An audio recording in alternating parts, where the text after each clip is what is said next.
May I have an approval of the agenda? Are there any changes to the agenda? I see no agenda changes, kind of an approval. Somebody's got to do it, or else we're not going to have a meeting. I'll approve the agenda. Okay, have a first, have a second. Who's second?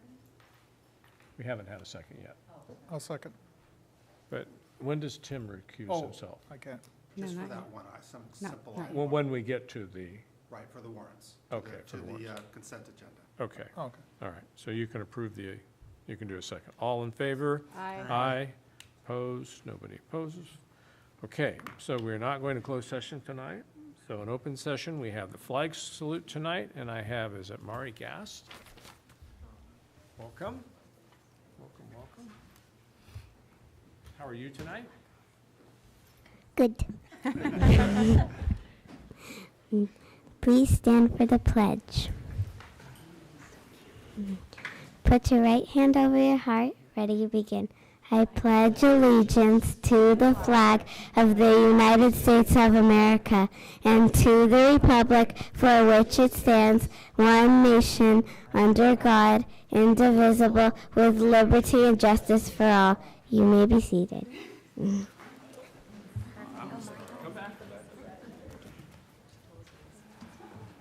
How are you? Good. Good. Says here you're a third grader. I appreciate your teacher. Miss Newcomb? Great. Did you bring any guests tonight? Yeah, You want to introduce your guests? Your mom, anybody? sure. Okay, introduce them. My mom Okay, and my sister good, and my grandma great, and my dad. super. Thank you, congratulations.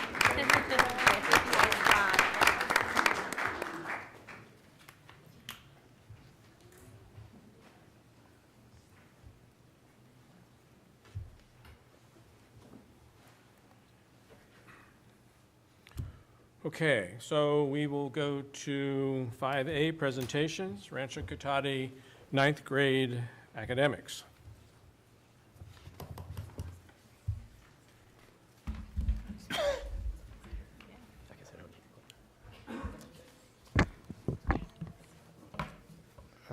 Good evening.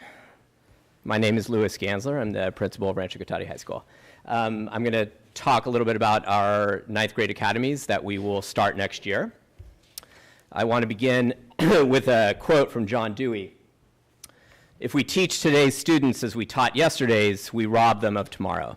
And what that means to me is that we need to be constantly changing in education, and that if we rely on the way things have always been, we are depriving our children of something very valuable. And it was in that spirit that I started looking at starting academies at the high school. There are a lot of metrics that I could use to demonstrate why things in education probably do need to change a little bit. I chose this one for brevity. There was an extensive survey conducted by the College Career Readiness Company. They found that only 48% of graduating seniors say they are prepared for either college or career. That's profound, especially when 100% are going to do either one of those things. So 52% are not prepared for what high school is supposed to prepare them for. Actually, K-12 education is supposed to prepare them for. So in that spirit, I looked at the programs that we had in our school and tried to create something that represented the spectrum of student interest, but also was able to build on our existing strengths. So in other words, whoa, that color is not what I see on my screen. Very, very different. Here's the much prettier version. But anyway, the thing you're missing there is careers in sport. So we have drama production, careers in sport, computer science, biomedical, and law and justice. Just real quickly, the academy model itself is based on the idea that you have 3 classes. One of them is a focus area. So one of the focus area is this. It's drama, It's sports business, computer science, biomedical, law, and justice. The three of those are fused together in a day. So the student experiences one day of an academy, and that allows for endless customizations of time. So you have 4.5 hours to do something, and that something can be focused as a combination, an interdisciplinary combination of those things. So they can all go to Sacramento to watch a Supreme Court case being argued for law and justice. They can go to Medtronics for biomedical. They can visit with, they can go to Google headquarters for the day for computer science. And they're not missing a day. That is their academy day. And all the teachers are going with you, and so it's built in. That's just the tip of the iceberg, but the academy is that the idea is that they're together. And that's different than a pathway, which I'm going to talk about in a second. A pathway is kind of a way forward, like you can take a collection of classes, but the academy are all grouped together. Before I do that, I want to talk a little bit about jobs and how they've changed. So this is from, what's the most common job? Secretary. Thank you, audience. Secretary. So something between 1988 and today happened. These became a lot more portable, common, and powerful. This is now what the most common job in the United States looks like in each state. It's a massive shift. And of course, what stands out now is truck driver, right? Bad news. Driving is about to change. It's about to change pretty drastically. A lot of jobs are going to disappear. The economy is going to go through a process of redefining itself. And schools need to be ready, and they can't rely on what they've been doing for a while. A high school diploma is no longer enough. We need to start, any successful school system needs to train schools for students for college and career. Which brings me back to John Dewey. To find out what one is fitted to do and to secure an opportunity to do it is the key to happiness. And my hope is that the academies help a student achieve what John Dewey is talking about here, which is that they have voice and choice within the curriculum, and that they get to choose something they're passionate about, but that it also can lead to a career. So the academy model, as I see it, is driven by student choice. It's something that's going to engage every single student. It's going to combine at least 3 different forms of academia into one, so that there's this strand of commonality between the 3. It's going to give every freshman a sense of belonging to a smaller community of people like them that share the same interests. It's going to be focused on a world outside of school, so that the school itself is not the end, but rather something else outside of it is waiting for them. And they're going to have a chance to explore what that looks like. And of course, in doing that, we're bringing the community in, and we're sending our kids out. So once again, in living color this time, we have the 5 academies. And then I want to show you that each one of these academies has a pathway after 9th grade. So we're building on existing strengths within our school and putting them together in a program. So our biomedical pathway, we have a very robust program: medical terminology, human body systems, medical interventions, and anatomy, and then of course we have AP Bio. With law and justice, we're adding criminal law. We already have psychology. We will be adding forensics, and then we have our assortment of social science AP courses: world history, US history, and government. The drama studies is built around both the idea of studying literature performed as well as creating sets. So we have things like advanced sewing, advanced stagecraft, advanced woodworking, and then, of course, speaking and studying lit. And then our careers in sports pathway, which I think is very, I think you'd be hard-pressed to find another high school in this county that has a similar program to this. but these are already things that are on the books: sports psychology, advanced business strategies, sports broadcasting, and kinesiology. So a very robust assortment of careers for people who are interested in athletics. And then in our computer science pathway, I don't know if any of you caught, there was a segment on 60 Minutes this week. I was astounded by a statistic about a coding program that this former tech giant had started. But he said only 75 computer science teachers were hired last year. And we were lucky enough to get one of them. And she is amazing, and she has built this incredible program that we're very excited to launch: Intro to Programming in Java, Mobile App Design, Digital Game Design, and AP Computer Science. So to sum up, we have these academies in the 9th grade, and we have a plan. If they're interested in pursuing that, we have something robust in each one of those academies, and all of these will lead to either a career or college, or both. Questions, if any? Questions? I have a question, Yes. Principal Gansler. So in each of the academies and pathways, do you have sort of a corresponding array of job positions or job titles that go with that? So I have another slide that I actually deleted. Now I regret it. But it shows, basically, it shows sort of the field and then the academy that it's linked to. But so the answer is yes. And then so the focus in that 9th grade is to expose them by getting out of school and inviting people in that are doing the thing that they're studying, so they can see that the application is real. So in all of those academies, we will be inviting people who are making a living doing what they're studying in some way. Also make the connection. So are you, excuse me for choking, are you fully staffed to have people teach these courses? Yes, yes. So I mean, that was one of the things about the academy, is we designed what we had already.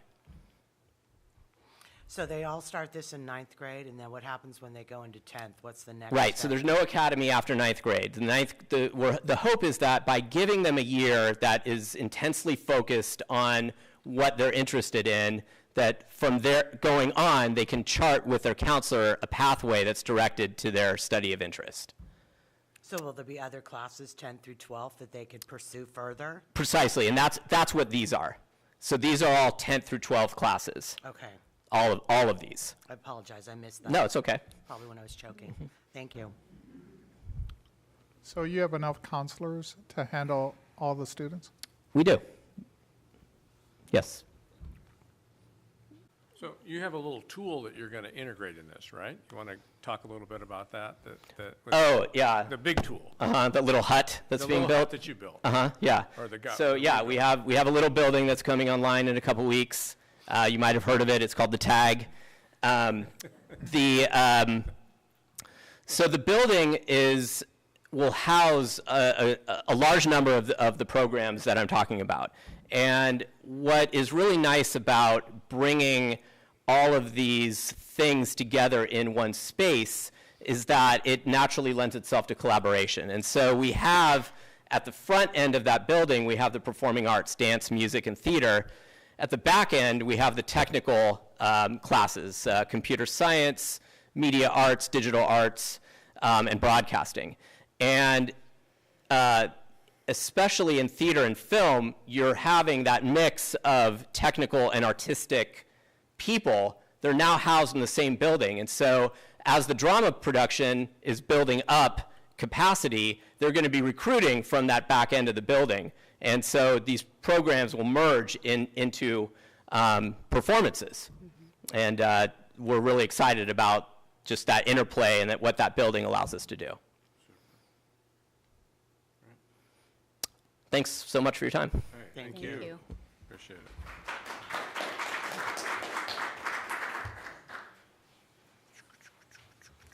Louis, could you email that to us? I suppose. Thank you.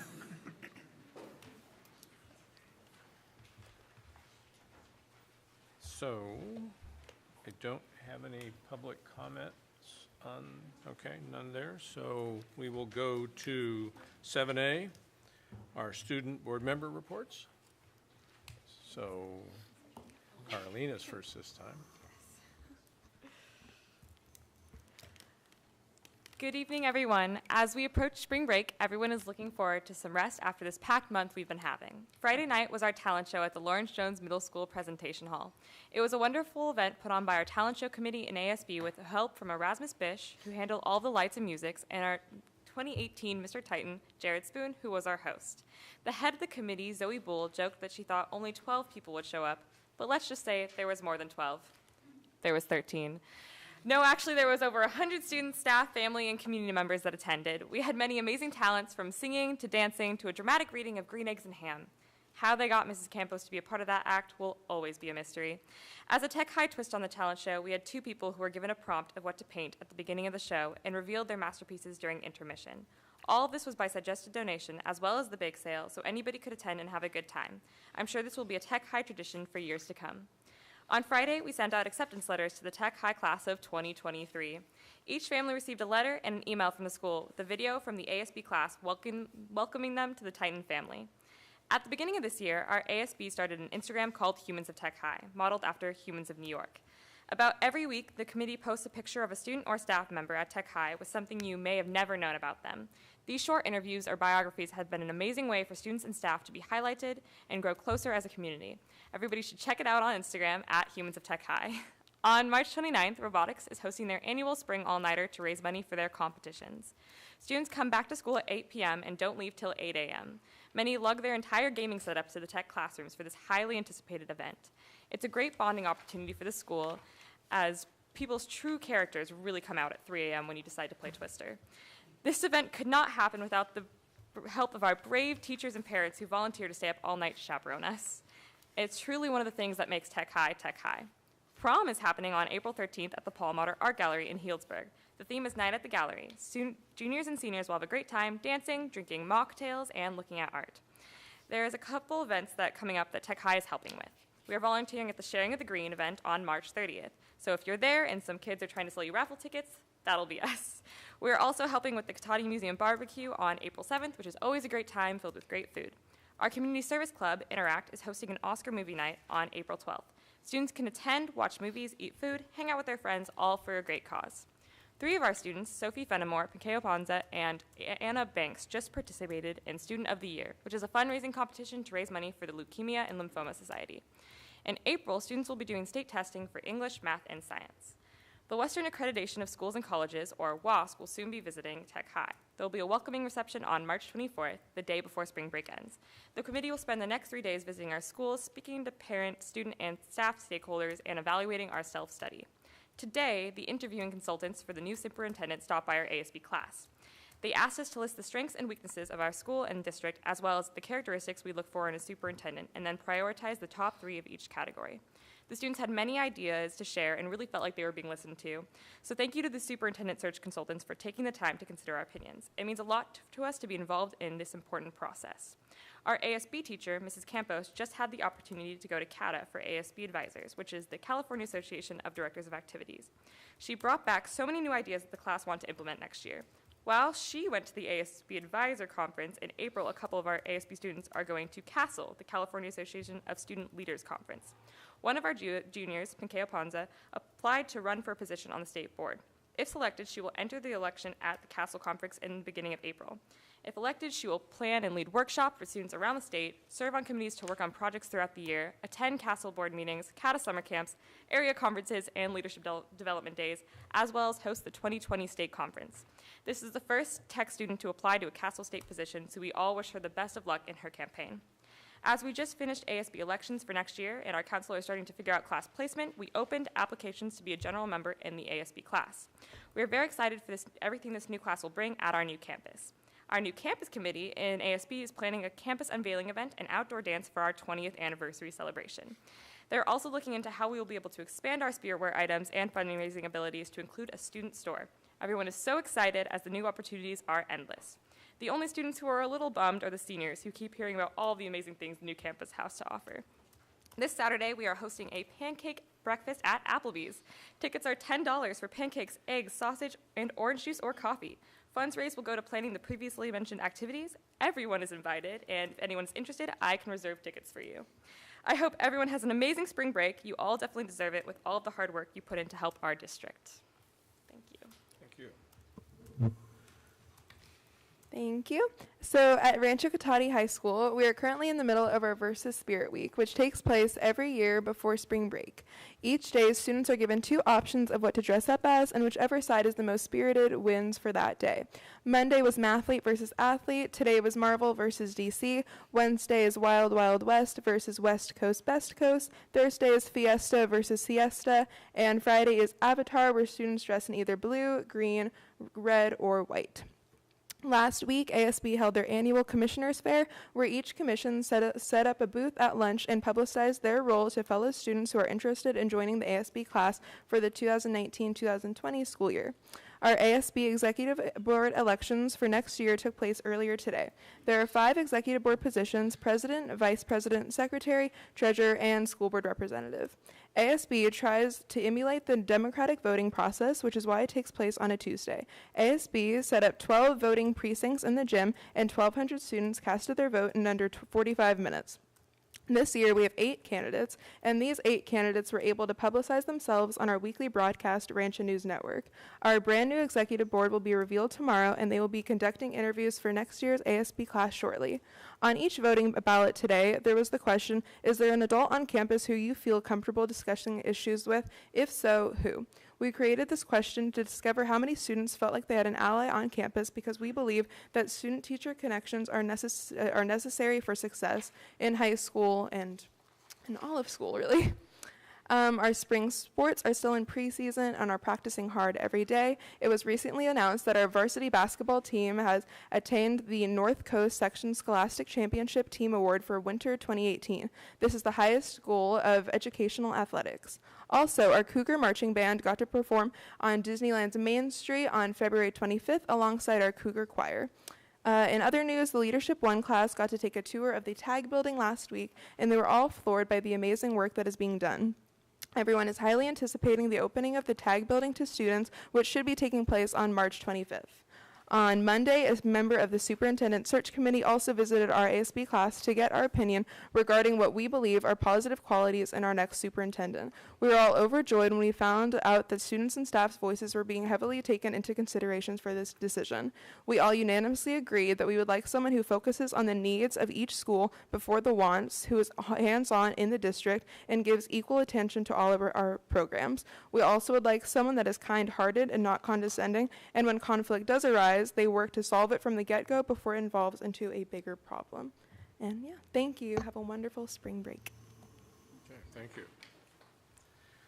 So 7B, Rohnert Park Cotati Educators Association report. So Debbie Zeiss, welcome.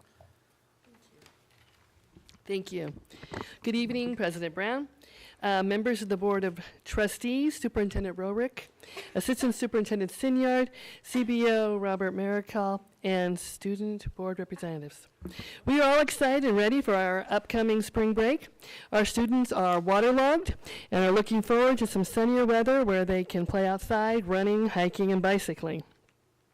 We have just finished taking the teacher survey, much easier this year. Thank you, Dr. Sinyard. We are in the process of negotiating with the district, and I would like to thank the bargaining team for their hard work and effort. On a personal note, I will be going out on family medical leave so that I can take care of my husband and my family.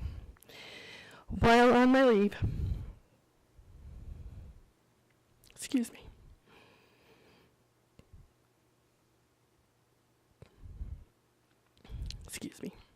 While on my leave, I am entrusting the leadership of RIPSIA to David Freebairn, Vice President, and the E-Board, Linnea LaRue, Michelle McGinnity, Kim Stainer, and the bargaining chair, Carly Harp. I appreciate all the work they are doing for our union members. Our chapter will be in very good hands. I know they will continue to build positive relationships with the staff and board members. Now, I would like to highlight another teacher this evening that is doing amazing teaching. Ryan Carrata is a K-1 teacher at UELF. Ryan has taken project-based learning to a whole new level. He has been working with his team as well as with Sonoma State on many projects. Ryan has a real love for kids and excitement for teaching. Ryan, come on up.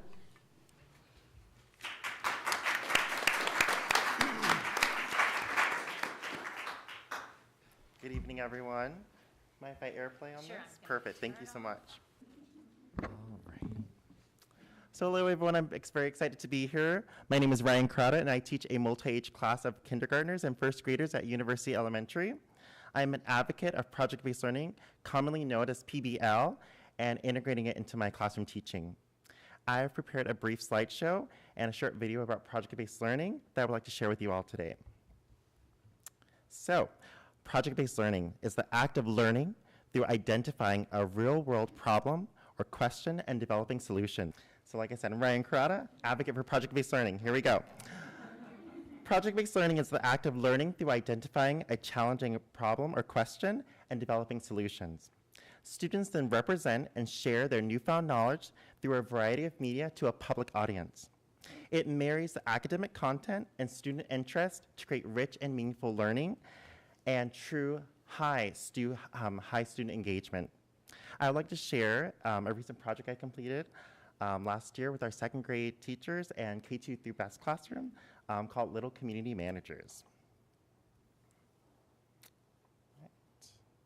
All right, so last spring, the City of Rohnert Park began the process of updating their general plan, requesting feedback from the community on how the city could be improved.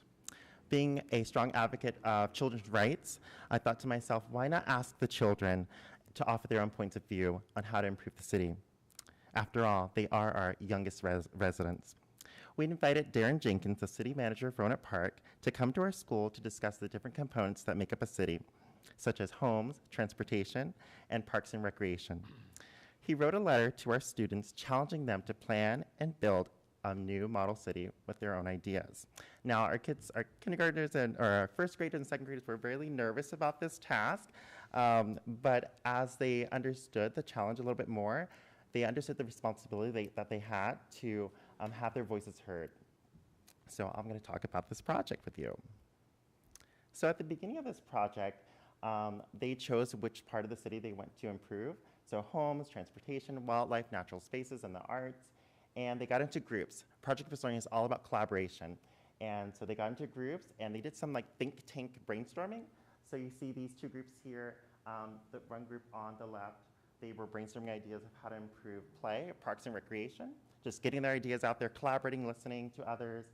And the second group over here, they were talking about how to improve homes in our community properties. Later in the still the beginning stages, research is a big component of project-based learning. And at the top there you see the three students looking at some informational text. They were looking at futuristic homes and how to improve homes for the future. Sustainability is a big word that we talked about. And so they discovered these modular homes that can be stacked and you can move them easily. And they started to design those modular homes towards the bottom left there. And because these homes we can add more to our community, more space for them. And up top there in the middle at the top, this student was in the Parks and Recreation group improving that. And they were inspired by the modular homes idea, so they decided to create a play skyscraper. And it's this building that has different levels of play for different age levels. So at the bottom was like infants and 2-year-old play areas and 5-year-old play areas. So because we're in a park, we need more play areas in first grade and second graders' mind. And at the bottom there, still in the middle, it was a water park, because they said Rohnert Park doesn't really have anywhere you can play during the summer and it's hot, so we need a water park. And down here, this was a bird sanctuary. University Elementary is really proud to have the Laguna de Santa Rosa in our backyard, basically, 5 minutes away. And our students go there to learn about the ecosystem at different parts of the year. And the big topic of interest with my class last year were birds. And so they wanted this healthy habitat for birds to thrive. So we need a bird sanctuary. And up top here, I wanted to note that project-based learning really does have kids apply their skills that they're learning in other areas. It's all about integration. Integration is so key. And so in math, during that time, I was teaching about fractions and equal parts in first grade. And he was in the Modular Homes Improving Homes group, and he came up to me with this big carpet sample, and he said, Mr. Crata, can you please cut this into fourths? I'm like, oh my gosh, he said fourths. He understood what we were learning at that time, and he applied it in the project. I said, okay, how should we cut into fourths? Well, I need 4 parts. There you go. So I helped him cut it into 4 parts, and it just better than a pen and pencil test, because he was able to explain how he wanted that carpet sample to be cut, and it was amazing. I was very proud teacher moment there. Project-based learning is all about connecting with the community. We love to connect with Sonoma State and anybody who would like to help our kids out in their learning quest. So we collaborated in this project with Playwell Technologies, which is based in San Jose. They do a lot of Lego robotics. So this group, where they want to improve transportation, so we learned about electric vehicles and how they're, safe, and how they don't pollute our environment. So they helped our kids create electric cars out of Legos, and explain how electric car actually works. And those are their completed electric cars out of Legos. They're very proud to showcase. So midway through the project, Darren Jenkins, the city manager, came and said, hey, so how's it going, Mr. Crowder? How are your kids doing? I said, they're doing great. They really have risen to the occasion in this project. And he said, well, what do you think about having your kids speak at a city council meeting? I'm like, oh, okay, we can do this. That high level expectation that I believe all kids can achieve. I said, you know what? They can do this. So again, the academic content that you really apply in project-based learning. In first grade, it's all about formal writing, and this was opinion was a standard that I was covering at that time. So I had them create proposals for their ideas.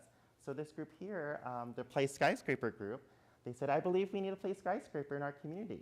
It is for all ages. It has 8 floors of different play activities. We need more places to play. It was fun looking Play Skyscraper. So I wanted them to write this proposal to be ready to present at the city council meeting. And they were excited. Teachers were nervous though, but they were excited. And here they are at the city council meeting, beaming with pride, and these kids just get up there and they nail it. This kid up here said, I'm advocating to build a house for homeless people. And he said that so strongly, so passionately, that I get chills just thinking about it, that children are capable of so much and can get up here in front of adults and really make their ideas heard. Down here, this kid said, I think our city should have subways, and they were good at explaining why. And these city council members told me that this was the best city council meeting they've ever had. And these people have been on there for a long time, for a while, and they were so amazed at what these kids and their passion. I was really proud of them. So this, again, was first grade, second grade, and a kindergarten and second grade best classroom, so special education was involved as well. And then later at the end of the project, we had a display. Project-based learning is all about that public audience. So at our school, we held an exhibit for parents to come see their project. It took up the entire MU. It was amazing. The kids were able to talk about what they've learned about city management and how they went to the city council meeting and what they learned about improving our environment and improving our city. And documentation is always a big part of project-based learning, so I had photos of different stages of the project, and the kids can tell a story of what they learned. These were their modular homes, and the colored cellophane you see there, they learned a lot from the group that was learning about the environment. They said they wanted their modular homes to have colored glass windows because birds won't fly into them. So they added that cellophane to those homes to show that, hey, how can we make our homes better for our birds? They love birds. And this was the Play Skyscraper, completed Play Skyscraper for different age levels. This was the bird sanctuary, all completed. We love to involve the parents. They donated a lot to our project. Paper towel rolls, you can never have enough of those. And as I wrap up my slideshow, I just want to highlight our recent project-based learning exhibition that University Elementary held. It was a premier event where TK, 4-year-olds, all the way up to 5th grade, presented their project-based learning products that focused on the next generation science standards. It was an amazing event. Over 200 attendees came. It was held at Sonoma State this past December. And it was just a really powerful, beautiful day where the students really got to beam with pride and share about what they've learned and why project-based learning is important in their education.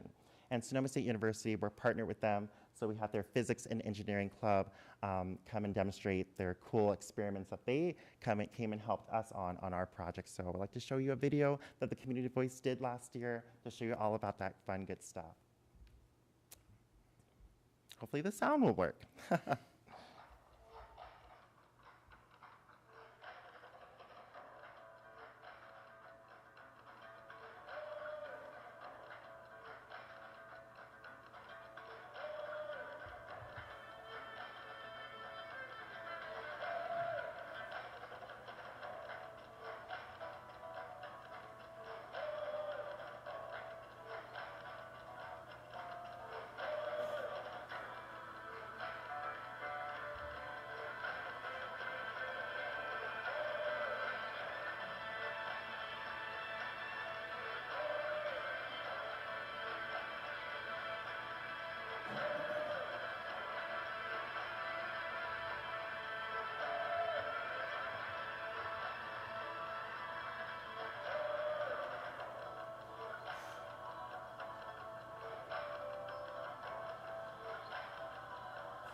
I hope you enjoyed this presentation and learned something about project-based learning. I'm super passionate about it. Our teachers are passionate about it, and it's what kids really deserve in this this time where we don't know what jobs are going to be out there. So we need to prepare these kids for 21st century learning and making impact in our world. Again, I am a huge advocate of project-based learning. I'm a certified PBL coach through the Buck Institute for Education. I've also studied project-based learning in Reggio Emilia, Italy, which has the leading PBL schools in the world, I think, and I'm very humbled by that experience. And I would love to share about project-based learning for anyone who is interested. Thank you so much for letting me speak tonight. Thank you.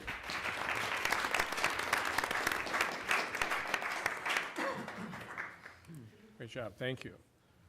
I don't think we have any official correspondence? We did get something. Oh, okay. We did get something in just today. So it's, excuse me, worth providing the governing board with correspondence from the California Department of Education. It's the first time I've seen Tony Thurman's signature on a letter here as our new state superintendent. But this is to notify us that our request for 2 emergency days, November 9th and 13th, when we needed to close because of smoke, have been approved by the California Department of Education. We were only given a partial credit for the days where we were impacted by low attendance. Because while you need 10% total decrease, it's school by school. And so some of our schools held a little more than 90% of the attendance those days, but for those that didn't, we were able to recover some funding from that as well. So that's good news to know from the state that those have been, excuse me, those waivers have been approved. I know we're going to be having another waiver a little bit later this evening. All right, thank you.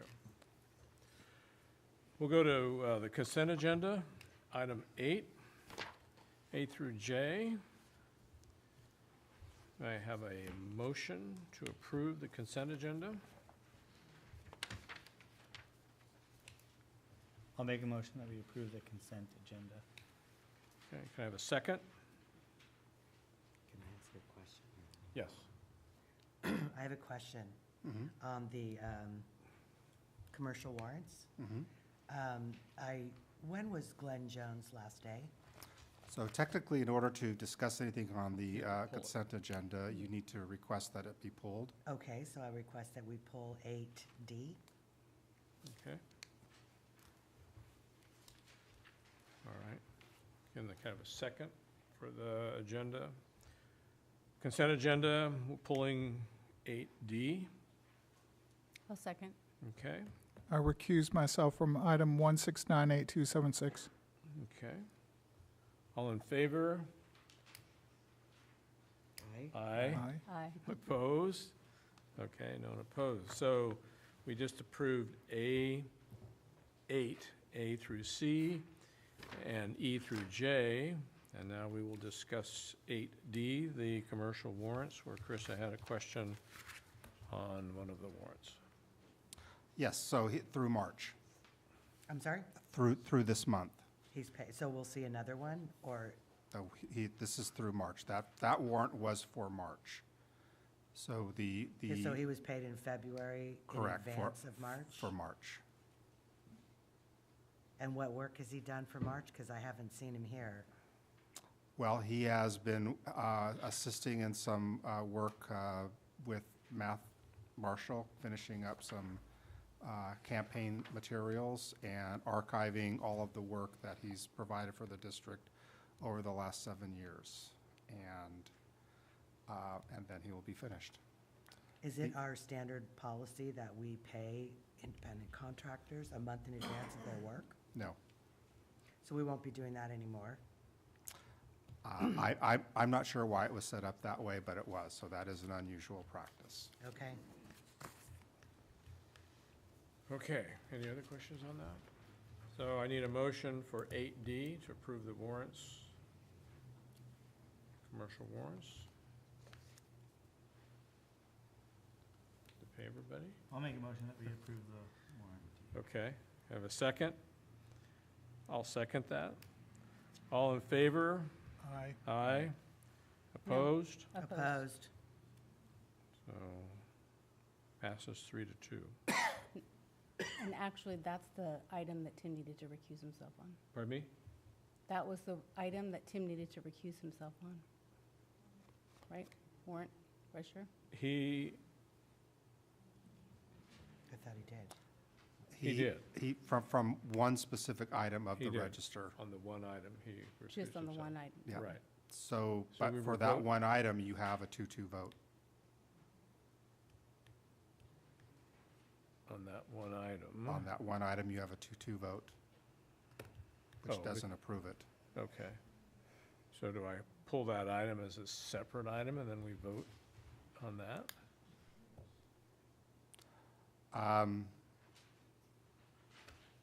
It's presented as one item, so I'm not sure of the protocol being able to separate Okay. one So of the warrants. with a 2-2 vote then, It's a 3-2 vote for everything except for that particular Right. warrant. right.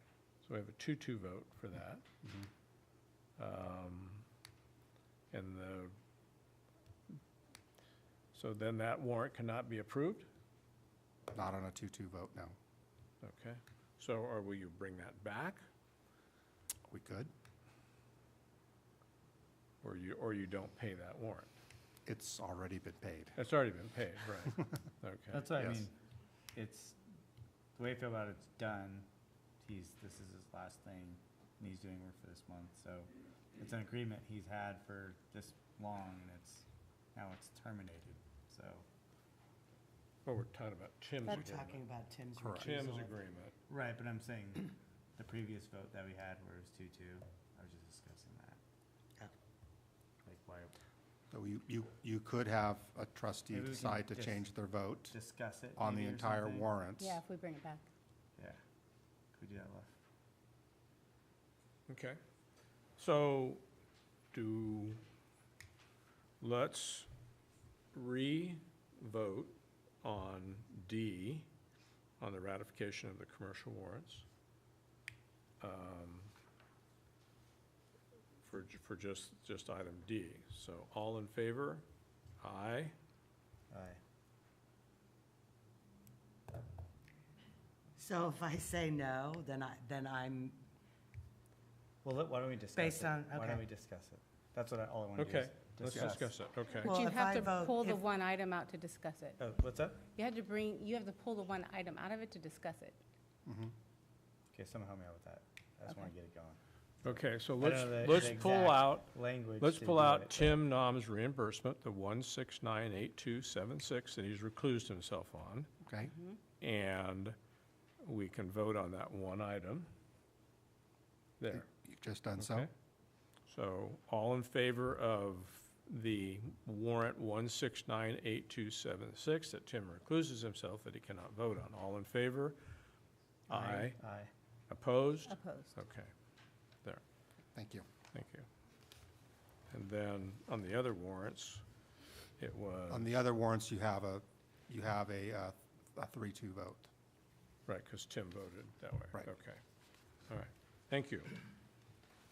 Okay, so we will go to 9A, Educational Services, the Local Control Accountability Plan, LCAP Town Hall Report. Okay, well, thank you. I want to thank everyone who did attend that meeting. It was a small but mighty group, and again, attendance was greatly appreciated.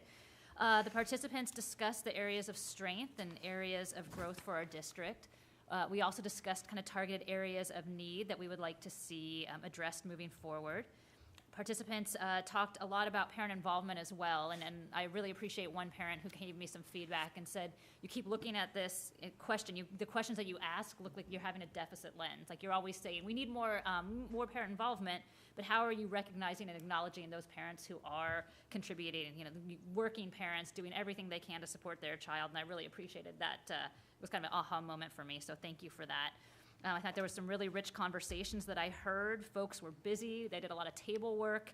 It was just great conversations to hear. So thank you to everyone for that. And kind of the next steps as we're continuing to develop our LCAP, I'm still gathering stakeholder input. I'm meeting with students.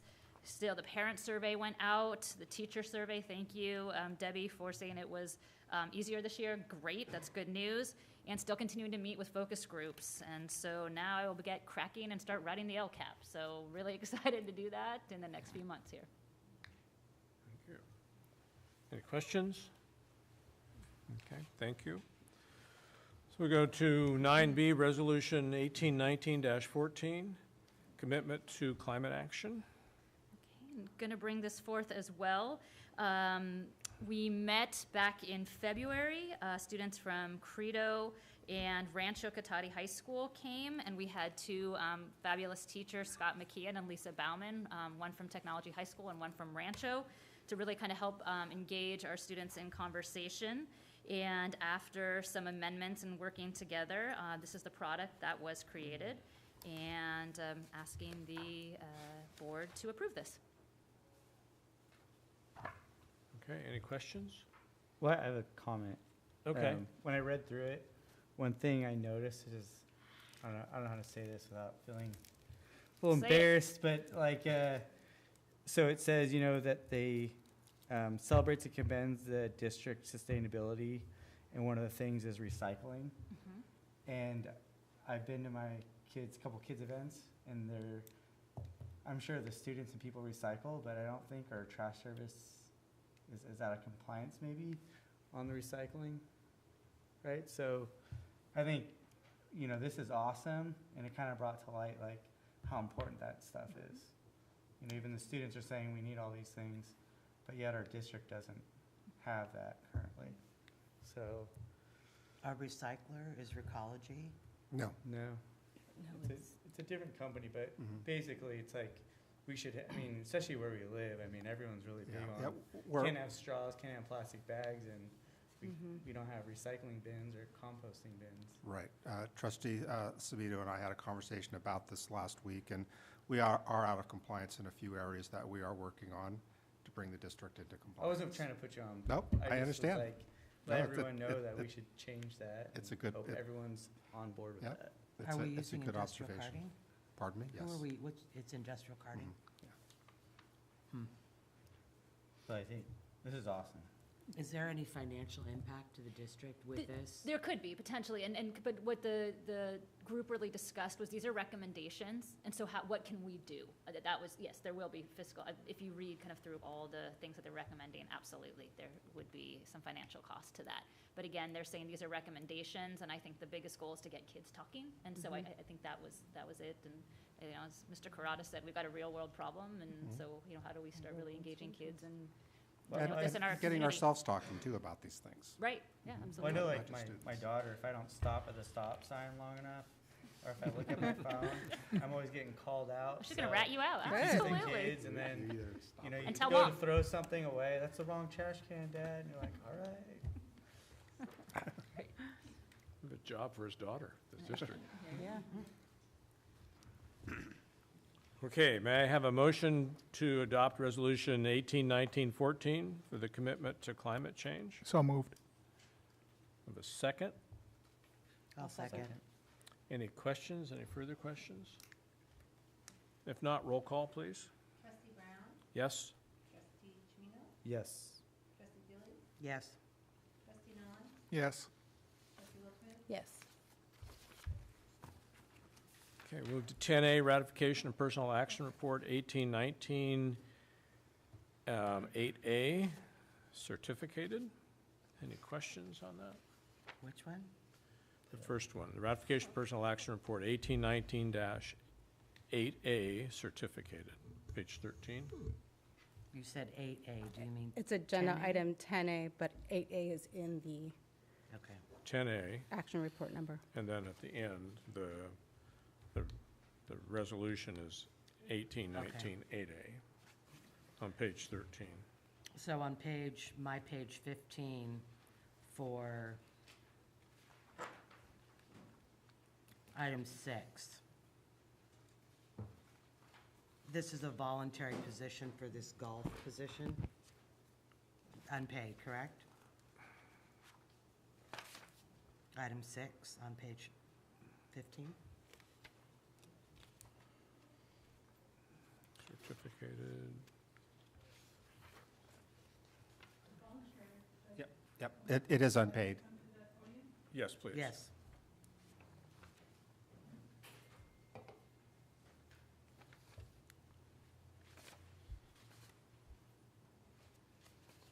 Hello. So you're asking about the volunteer, the coach, that's the voluntary coach? For golf, yes.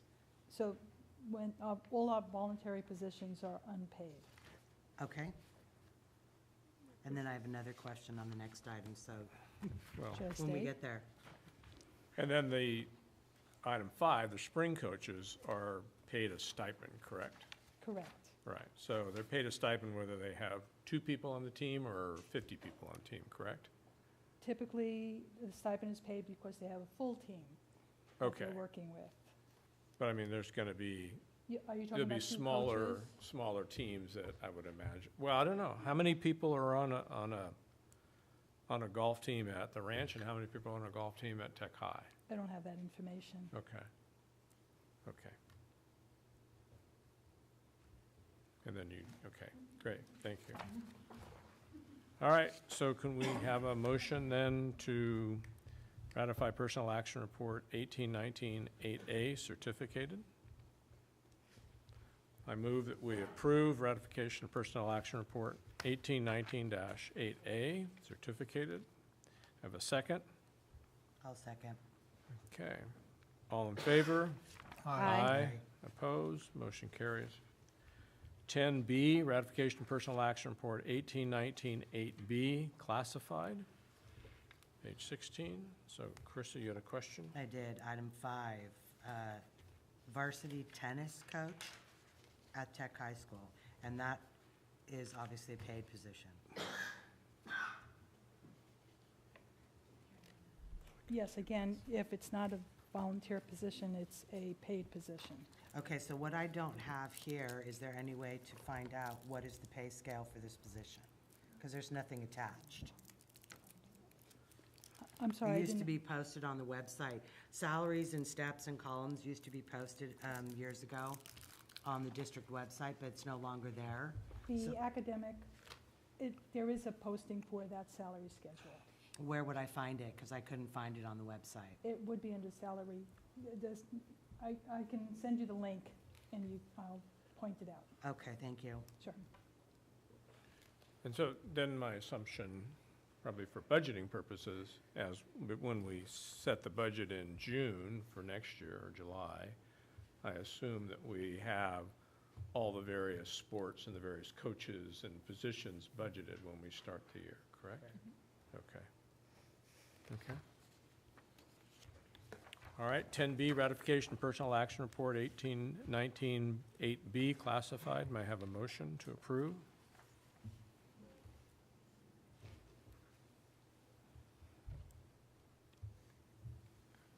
I can't remember all those numbers. I'll make a motion that we approve 1819 8B. Okay, classified. I have a second. I'll second. All in favor? Aye. Opposed? Motion carries. Opposed. Okay, 4-1, motion carries. C, classification, or 10C, ratification of classified other hourly employees 2018-2019 schedule, page 19. Any questions? I had a question, Tony, I didn't hear back. Do we know what the fiscal implication to the district if we move to the minimum wage sooner than 2022? If we went to the full range, the first year cost, because it's effective half year, is about 21,000, and ongoing costs would be about 42,000. I'm sorry, 42? Correct. And we ended up including the extra information on here just to expedite it, so we don't need to bring it back every year for the goal. These are all set already in law, that these wages will be going up at this time. So rather than bring it back each year, we went ahead and outlined it through 2022. What is the argument for not raising all at once, other than $21,000? There's also other implications that could affect the CSEA classified schedule. That would also impact and add extra cost, possibly add extra cost to that. Given that $15 an hour is not a living wage in Sonoma County. No, and currently it's $11.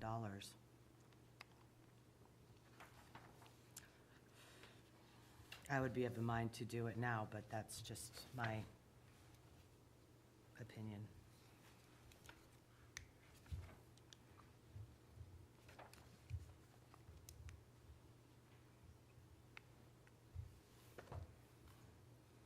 And again, the financial impact? And I don't, Ongoing cost is $42,000, but that doesn't take into account any other implications that would happen with the other salary schedule. The bargaining unit, if they have any that are within that range, and how that would impact the schedule overall. Is it like a percentage of a wage or something? Is that what you're getting at? What I'm Like there's saying something is, tied to there that? are certain steps on the CSCA schedule that would have to be evaluated and possibly add extra cost to this. So we're proposing just bringing it up to the limit now, and hopefully when times are a little better financially for us, we can revisit the issue. Can I request that this be pulled to be further reviewed? well, we're going to vote on it, and if there's not a first and a second, it can go. Right. There's not if the motion isn't moved forward and seconded, then it dies right there. Right. But then legally, we'd be out of compliance with the state law. And you can bring this back at another date, correct? After the budget has been. Correct. That's what I'm thinking. Because it is effective as of January 1st. So we want to be able to pay people legally what they're entitled to.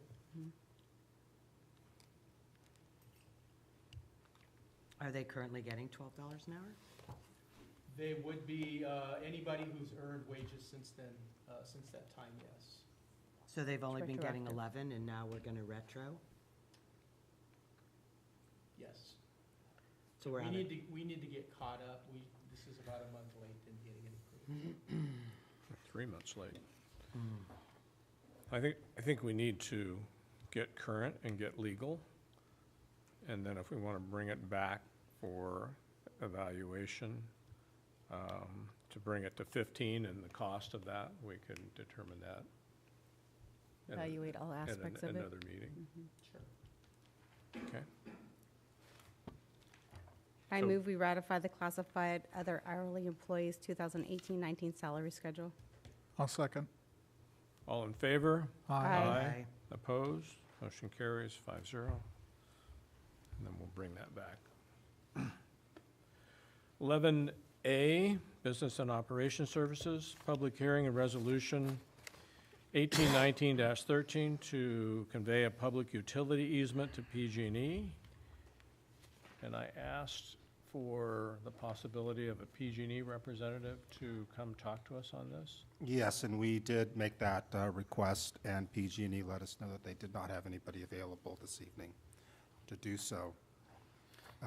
In addition to the information provided in the summary, PG&E let us know that the existing line is pressurized at 500 pounds per square inch, and that the new line would be pressurized at only 60, that they have new systems in place that bring down the pressure prior to bringing it to the schools. And so the new code and safety standards are for a much lower pressurized line.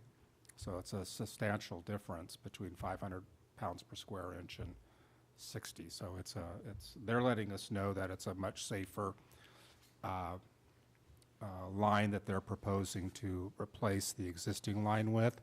And they've told us that the current outline in which the current line lies, they cannot do that work in that area. And so that's the information that they've provided us. They can't, or the owner doesn't want to give them access to do the work? They haven't been that specific with this. What they've told us is that they can't. For why they can't, I do not know the reason why. Well, there's a They couple cannot. things I feel about that is one, they got it installed at one point in time. And I think that we can do a better job installing things now than we could back then.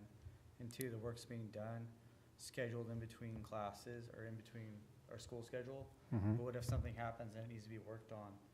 And it's something that needs to be worked on, you know, things happen Mhm. and they need to work on it. So then what do they do, close down our school until it gets fixed? Well, as I understand, the line crosses the entryway into the school. And so if that particular part of the line were to need a repair or to be worked on. Don't they want to run it now up the road?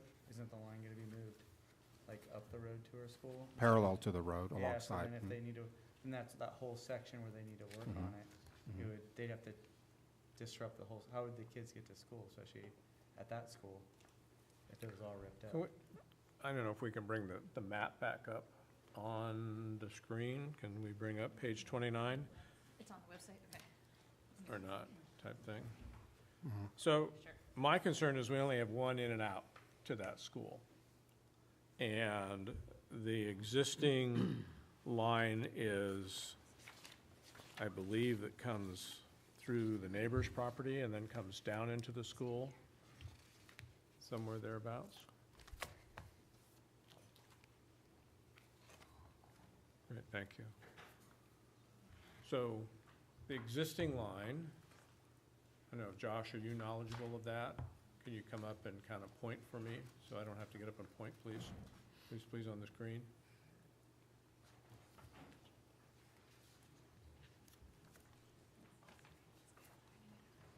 So if I understand this, the line is below the road on the drawing there, which would be the neighbor's property. It comes in from the street now? The existing line comes. It comes in there.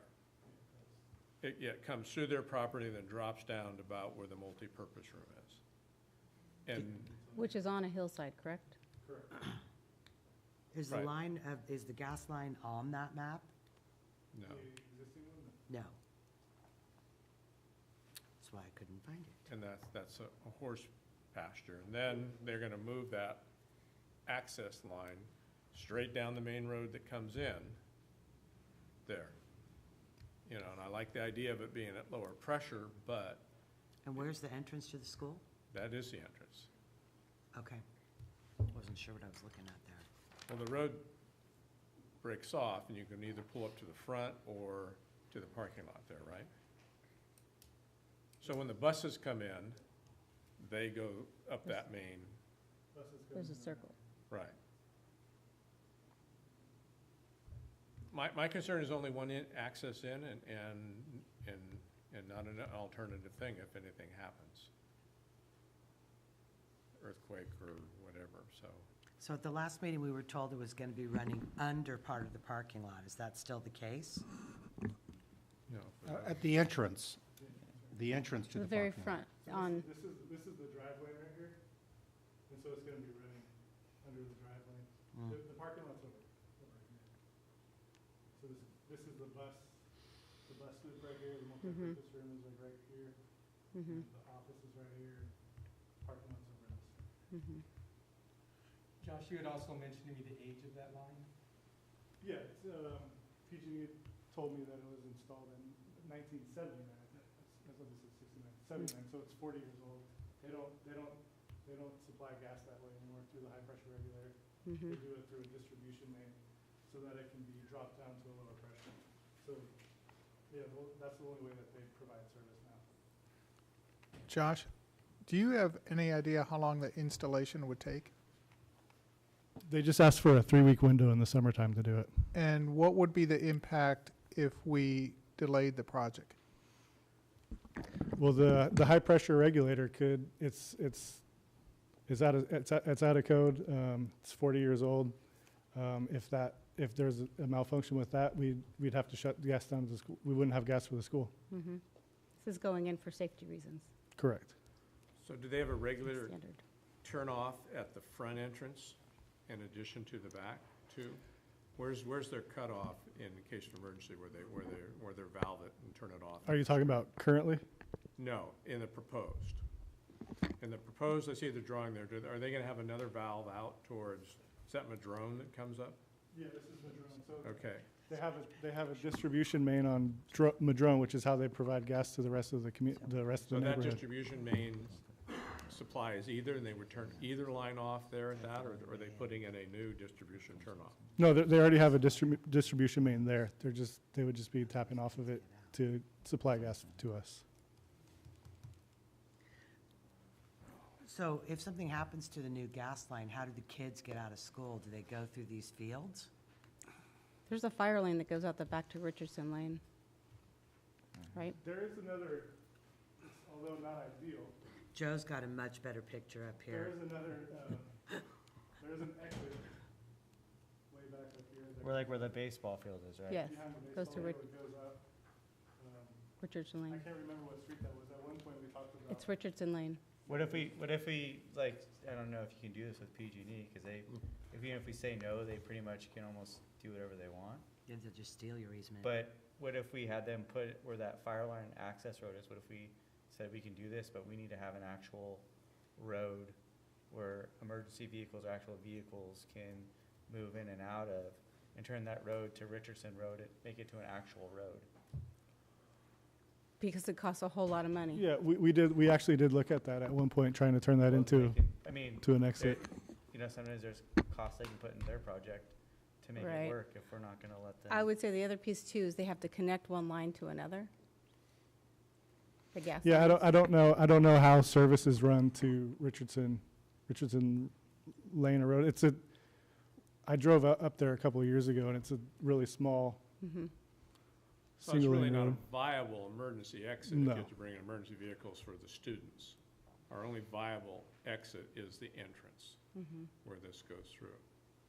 But yeah, but we would be, I mean, so you're adding a brand new line. It's not 40 years old. It's low pressure. I mean, obviously there could be, we could have an emergency, but the pressure there is not, it's not a high pressure line. It's off to the side.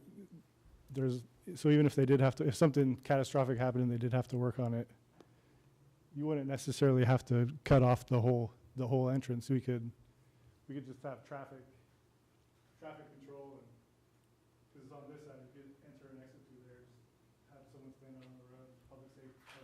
But that'd be like, you know, it could be like 2 weeks plus worth of work where and it's, I've worked with PG&E before.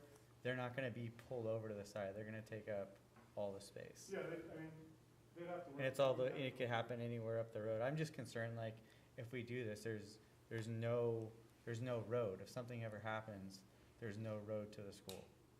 Like, how do the kids go to school? And then something happens, how do they get out? If there was a catastrophe, yeah, we'd have. I think all of their schools have. To get the kids off the campus through the back. But then during that time, like during whatever happens to the road, if they have to dig it up or whatever, how do they get to school? so they won't be able to go to school until.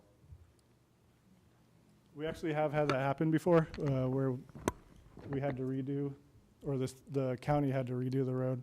Well, in the we event made of it an work. emergency and there's one in and out, and you have emergency vehicles and all these parents descending at the site, and you're gonna have chaos. Is there any way we can put this off and meet with PG&E and talk about our concerns? And is there a way that we can get another access road in and out? Another route somehow? I mean, we can ask them. I mean, maybe we could get them to commit to a time to come. One of our next couple meetings. PG&E's, their schedule, if we don't approve it at this meeting, is will probably get pushed off for another year. Because we're in, it's March already. We're almost in summer, oh my goodness. Right. Which then, if we have a catastrophe because we didn't change out this line when they requested it, But that's not on us. Like, actually. I guarantee this isn't the only option for them. There's always another way to do it, and to cut off to do this to the school, you know, if there's a catastrophe, that's, you know, I don't think that should be on us just because we're not letting them just take away the only entrance that we have in case something happens, if ours get worked on or anything again, or something happens. Do you not think that we have a gas line that goes through the school? Well, I could see where it goes through, and it enters the school. They can But turn it off at the street, Yeah. Either or. But Correct. but like right now- the whole line will be parallel with the whole road. So it's not like going through one section, it's the whole road going all the way up there. So when you're saying a catastrophe, are you saying if there was if the gas line broke or something like Just that? something, anything, you know? Who knows what could happen? Earthquake, Yeah, I a don't pipe know. explodes, anything could happen. Right, I mean, but if there was an emergency, if it had nothing to do with, I mean, if there was a natural emergency and it didn't have anything to do with the gas line, we still only have that one entrance. So you're talking specifically about gas, right? I believe, just so you know, when we looked at wanting to do the fire lane to go all the way through to Richardson Lane, the cost was, wasn't it like $1 million? It was a lot of money. Yeah, it was, we stopped looking at it because It was too. what we'd have to do to Richardson Lane as well.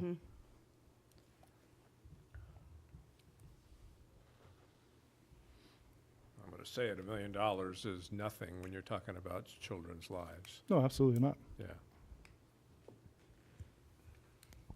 That's always been a concern for us is one entrance in. I'll spend $1 Next- million on safety and this isn't going to be popular, before I spend $1 million on fields. Yeah, it would I probably mean, be there's more a than $1 million. safety issue on fields too, but I mean, but this is, I'm just, because of the only access, you know, I'm leery of that, that's all. Well, maybe it's an opportunity to make that happen, I guess. I don't know. Gotta go back and revisit that.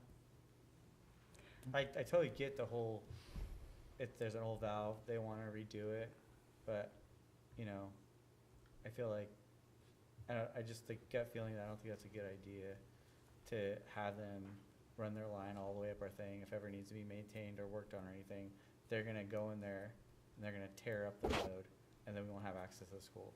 And also, you know, we probably should have two ways in and out, two legitimate ways in and out of a school. So. Josh, you said that if the project is delayed by a certain amount of time, that they might delay the whole project for a year? Yes, because we wouldn't let them do it during the school year. What's the window of opportunity for us to discuss this with PG&E without delaying the project for a year? Well, because they knew that it was a two board meeting process, they told us the absolute last time could be at this board meeting. That's why we scheduled it for February, March. So I don't, based on what they told me, they wouldn't be able to get it done in July if it's not approved this month. So if we don't approve it tonight, it's going to be delayed for a year, in your opinion? Correct.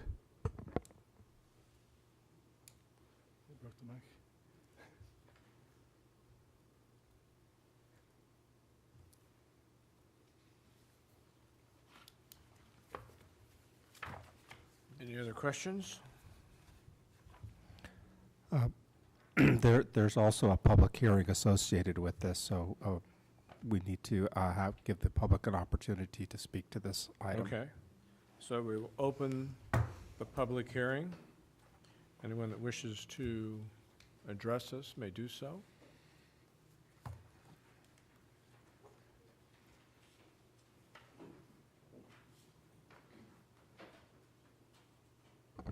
Hi. Hi. I'm just sitting there, and as a parent, I'm thinking, and my kid doesn't go there, but as a parent, I'm thinking if something happened with that gas line, that it leaked or something, and then I knew that it was discussed at the board meeting and that it was safer to have it, I would not be happy. I feel like that's my gut right now, is just, as a parent, how do you explain that we said no if something happens? Wait, I just have a clarification question. Are you saying that if it wasn't approved tonight to move from the high pressure line to the low pressure line, that then you would take issue with that? Is that correct? Yeah. Thanks. I'm just thinking if we're talking about my kid's school, and I don't know a lot about any of this, but I know gas lines aren't necessarily good things. I would rather you tell me my school was closed for 2 weeks because of repair or something, versus we had a real big issue that we could have avoided. Just my gut. I felt like I needed to say something. Thanks.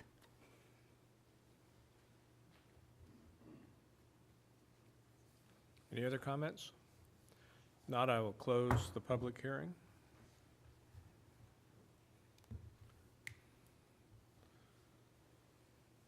So,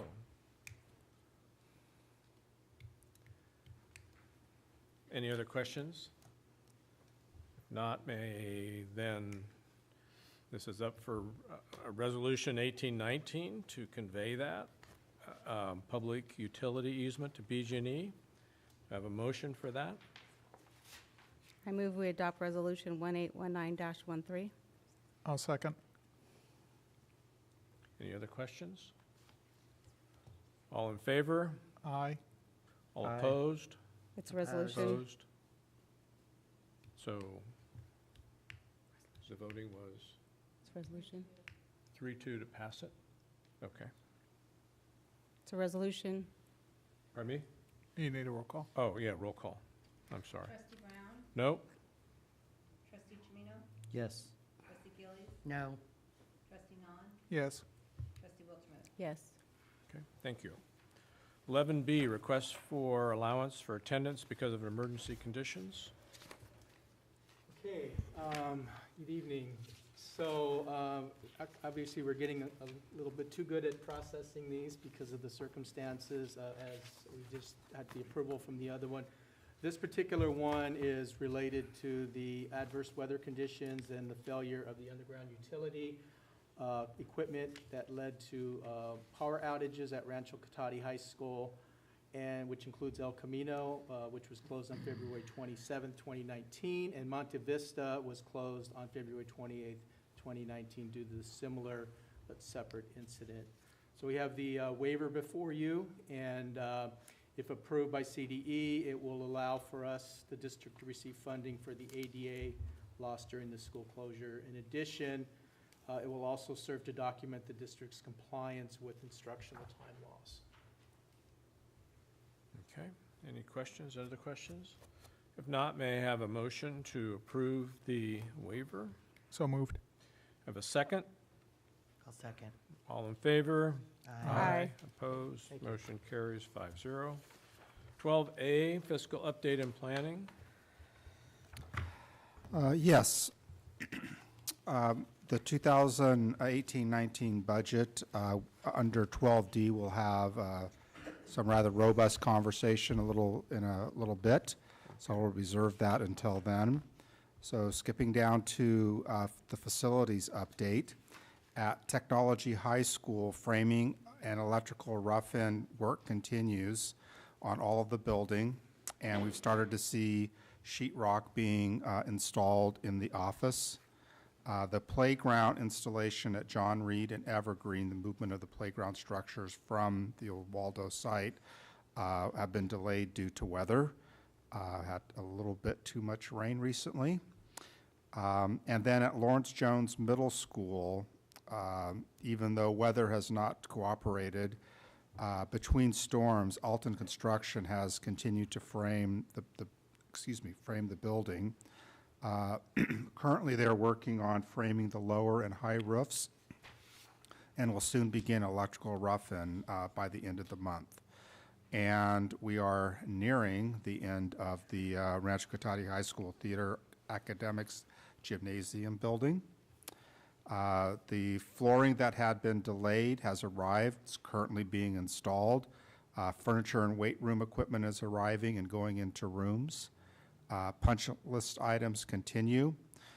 We have elevator inspection on Wednesday, tomorrow, and everything is still on track to start classes in the building when students return back from spring break on March 25th. So we will take possession of the building in a little less than 2 weeks now. And we are looking at setting a date and announcing a date for the ceremony on March 25th. We want to make sure that we get the building back. And we have a tentative date for a soft opening for the realtors on April 2nd. We'll confirm that with the group and a time as well for a tour for that group. We want to get some buzz created in our community, and that's a good group to get word out so that we have lots of folks attending on that particular celebration day, which we will not only celebrate the opening, but based on an anticipated action a little later this evening, we'll also be naming the gymnasium, have a ceremony for the naming as well.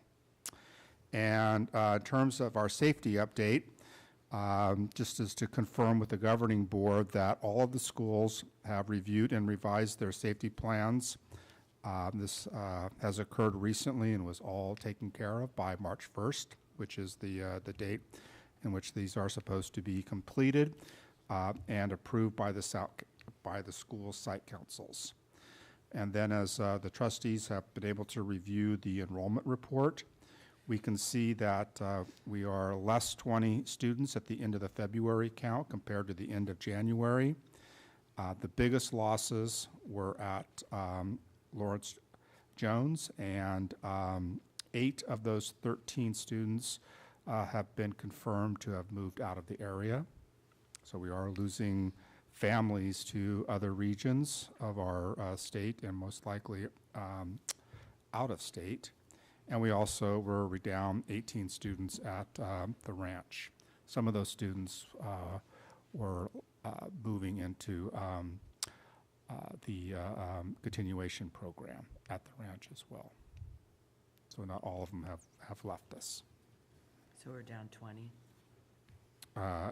18 at the ranch, 12 total. 12 overall. Yes. Okay. Yeah. That's what I had, so. Yes. So we're down 59 for the year. I've only been tracking since November, so, but I would trust those numbers. Thank you. So we will go to 12B. Sorry to make you guys wait so long tonight.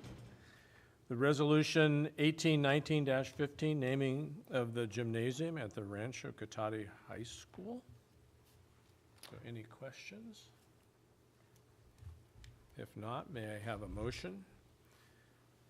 I'll make a motion to approve Resolution 1819-15, naming of the gymnasium at Rancho Cotati High School. Have a second? I'll second. Okay, roll call? Trustee Brown? Yes. Trustee Chimino? Yes. Trustee Gilly? Yes. Trustee Hahn? Yes. Trustee Wilkman? Absolutely. So congratulations.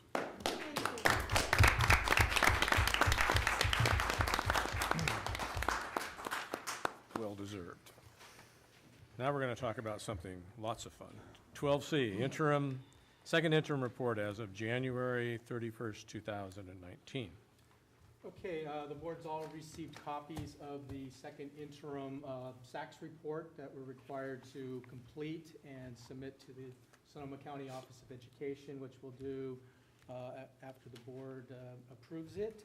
I want to remind the board actually of our first interim where we did have a qualified budget at that time.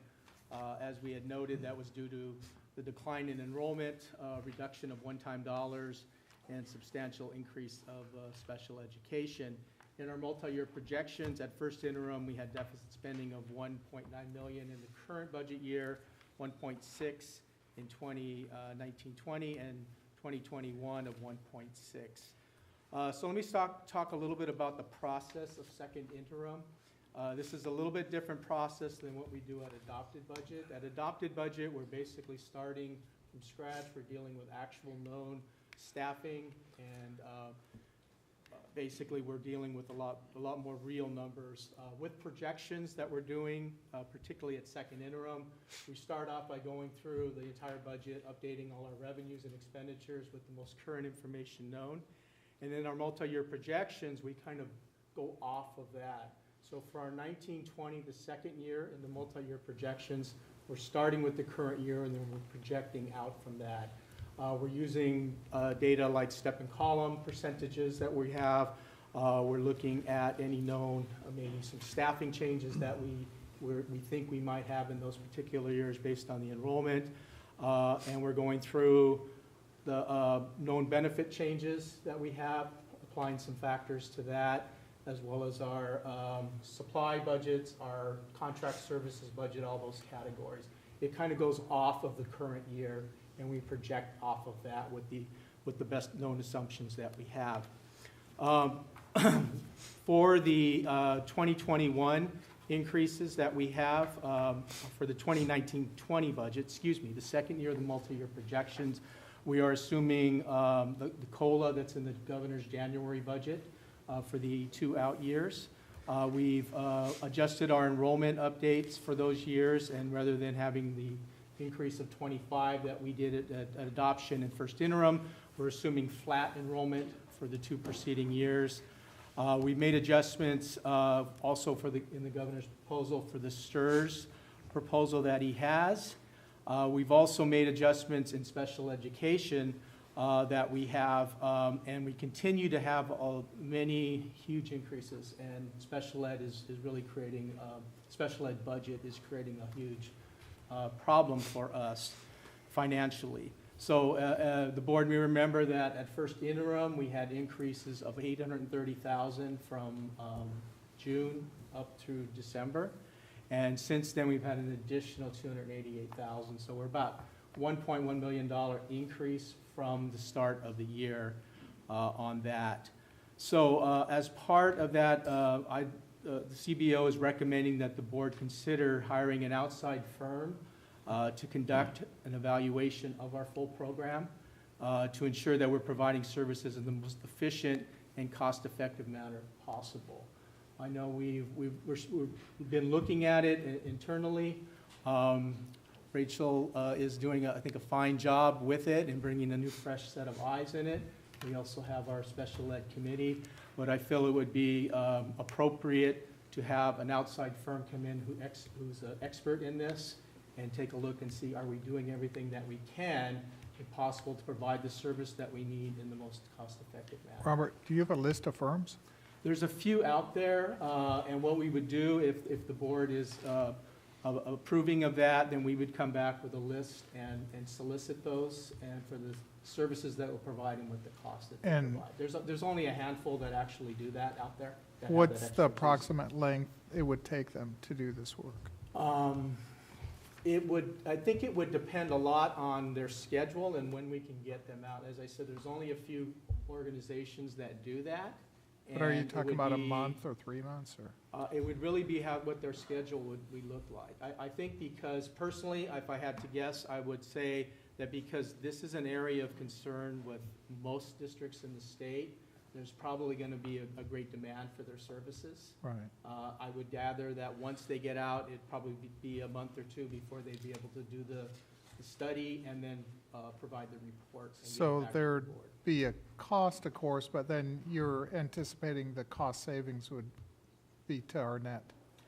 Well, we're hoping there would be some cost savings as a result of that, finding some things. I think in an area like this where costs are just kind of running out of control, we just want to make sure that we're doing everything that we can, and I think this would give us the assurance that we are, or there's some things that we can improve on. On the Do we have cost. an estimate of the cost? I don't know. That's part of what we'd have to do is go out and make some inquiries, get back some proposals, and then present them to the board. Yeah, and while this, I know, is a necessary thing, if this happens, we got to cut something else. We're in that position now, where if we're going to spend new money, we have to cut something else, because that's where we are. Right. Now, remember, the increase of the 288 is already in the second interim projections that we have. So that's already included in the numbers in the deficit that we're looking at. But yes, if we continue to have that, it will continue to impact the budget. Well, and I'm talking about even hiring a firm is going to, where's the money going to come from to hire the firm? That's what I'm referring to. Okay. When you do look into it, can you check to see if there's a benefit of going in with multiple districts? Sure. I can't hear you, Jennifer, I'm sorry. What I said is if when we do look into it, can you see if there's a discount if multiple districts go and have the same firm come in?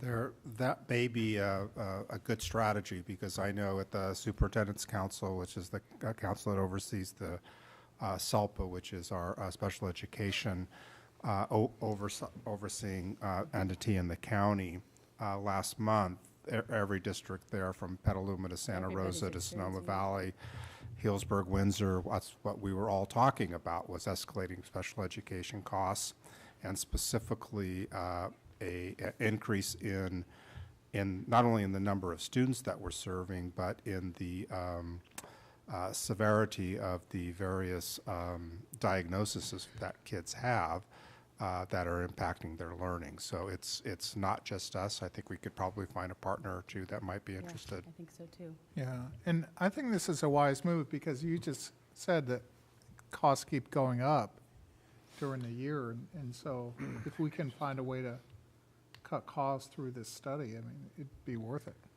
Or they may just identify what you're describing, that there is a And- greater and- need for and they this. may. And there's no way to cut costs, and the need is there, and the states and the federal government is not funding us accordingly. So there's a possibility of a hard reality of the report that's going to be exactly what what you and other educators are finding out, that the Yes. trends are changing. Or Yes. it could also too say, we could probably do a better job of what we're doing with what we have too. They can probably, if it's like a general audit where they look at what you're doing and how you're doing it, maybe we can be doing a better job in some areas. No, Well, that's what we're With the hoping. same We're amount of hoping to money. find some Yeah. areas. And so if Robert and Rachel come back with a list of firms and costs, then we'll have a better idea of whether or not to go through with it. And there'll have to be a corresponding cut to pay for it somewhere. Yes. I think we would be able to absorb it within our budget without having to make additional cuts. Because we're not talking hundreds of thousands of dollars to do a study. So you'll get back to us? Yes. So on the rest of the report, one of the keys we wanted to do at second interim was using our multi-year projection to identify our target for our fiscal recovery plan. And that number is at 1.5 million, so it dropped down just a little bit. And obviously, we were not able to get, the next step on that is a third interim that we'll be doing. And this particular budget, we're going to ask the board to approve second interim with a qualified certification. That's part of the process that we're doing here. And at third interim, which we'll be bringing to the board in May, we will have included the approved fiscal recovery plan in there, and which should result in a positive certification. We absolutely do not want another qualified budget. 3 in a row is when you have the Sonoma County Office of Education comes in and has a lot more oversight. And we have till May? May is when we need to bring third interim to the board. So we have till when to approve the final, you're calling them reductions, I just call them fiscal cuts. recovery It's the plan. fiscal recovery plan, April. Yeah. So the timeline that we had for, in developing the budget committee, had the initial recommendations coming to the board tonight for review and comment. The committee will then meet again based on the board's comments and recommendations, and then we will be bringing back for final approval in April the fiscal recovery plan. Yeah, because we had amongst the budget subcommittee some discussion and not disagreement, but we were kind of split on one of the areas of reductions. And we'll be discussing that tonight, right after this. So I have a question about the second interim report. Sure. So this is as of January 31st, so it's all spending through January 31st, correct? Correct. The way that it works is it looks at your actuals to date, and then any budget information that we've updated is actually a little bit more current than that. So could you assume that we have 5 months more of spending? Or do we have being February, March, April, May, and June? Yes. Okay. Yes. So- Actually would be 5 months through January. 5 months, so we have 5/12. It's part of that learning where you divide thing into, and you get fourths and quarters and halves and stuff, so. I realize that salaries are fixed, but then in my budget world, I went down into, you've got your other total operating expenses down at the bottom of 13 million. And two categories, travel and conferences, we've spent 79,000, and we're projected to spend 76,000 in the next 5 months. So my question there, can we put the brakes on there? I realize that there are certain things that mileage and the other stuff, but I think mileage falls under professional consulting services or whatever. Actually, it's under that category. It's under that category. So I was looking at the warrants and looking at, understand when employees drive, we reimburse them. And I see $50 and $100 and a couple that are 200. So anyway, so I don't know, but that's not going to add up to another $76,000 in spending type of thing. So we have already stopped, as soon as we knew we had an issue with our budget, we put a halt on any staff development that wasn't absolutely necessary. Okay, so you're projecting the budget at 158, going to 155, which is spending almost everything. So that's just the way the budget works. So whatever you have in those particular lines, right, it assumes you're going to spend every dime, but we won't. So, so if we're not, that line, and then under operations housekeeping, we're at 800,000, and we're going to spend $1.5 million, which is another 715,000. The reason I'm saying if we put the brakes on some of these things, and we save 100 or 200,000, maybe that 200,000 can. I don't want to cut a position if I'm going to save 200,000 here. Right. So, Trustee Brown, one of the things is the understanding of how our budgets are set up, and some of those have restricted categories. Right. So we have to have a balanced budget in some of those, and it's kind of a false thing. We have to match our revenues with our expenditures, Right. even though we're not going to spend those. So even though we may have some budget lines here that suggest that, we've already started to curtail our spending on that. Right. So we're looking at everything we can, and we've had the mantra that the question to ask as far as our spending, do you need it, and do you need it now? Right. In our decisions as we move forward. Right. And I asked, and Tony, you probably put this together for Tony, the larger line, I'm down here under professional consulting and services at 5 million. I'll give a copy to Jennifer, and then I'll explain it to Tim, and a copy for Carissa. I have one, thank you. And a copy for Joe. No, we're good.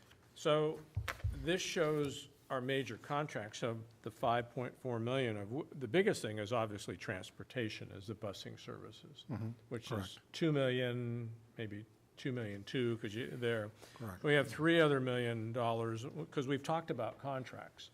So I think we, maybe not tonight, but another time, you know, when we build next year's budget, to see how many of these major expenditures and costs are one time. And one of them that we talked about, we're going to talk about later, is the grant money from the casino, and the $350,000. So I kind of want to know, before I cut any positions, how many of these expenditures we're going to go forward with, because that'll help me decide, you know, what the savings are. So I think we need some time to go through all these and then have the various people justify them or explain them as to why we would need the similar.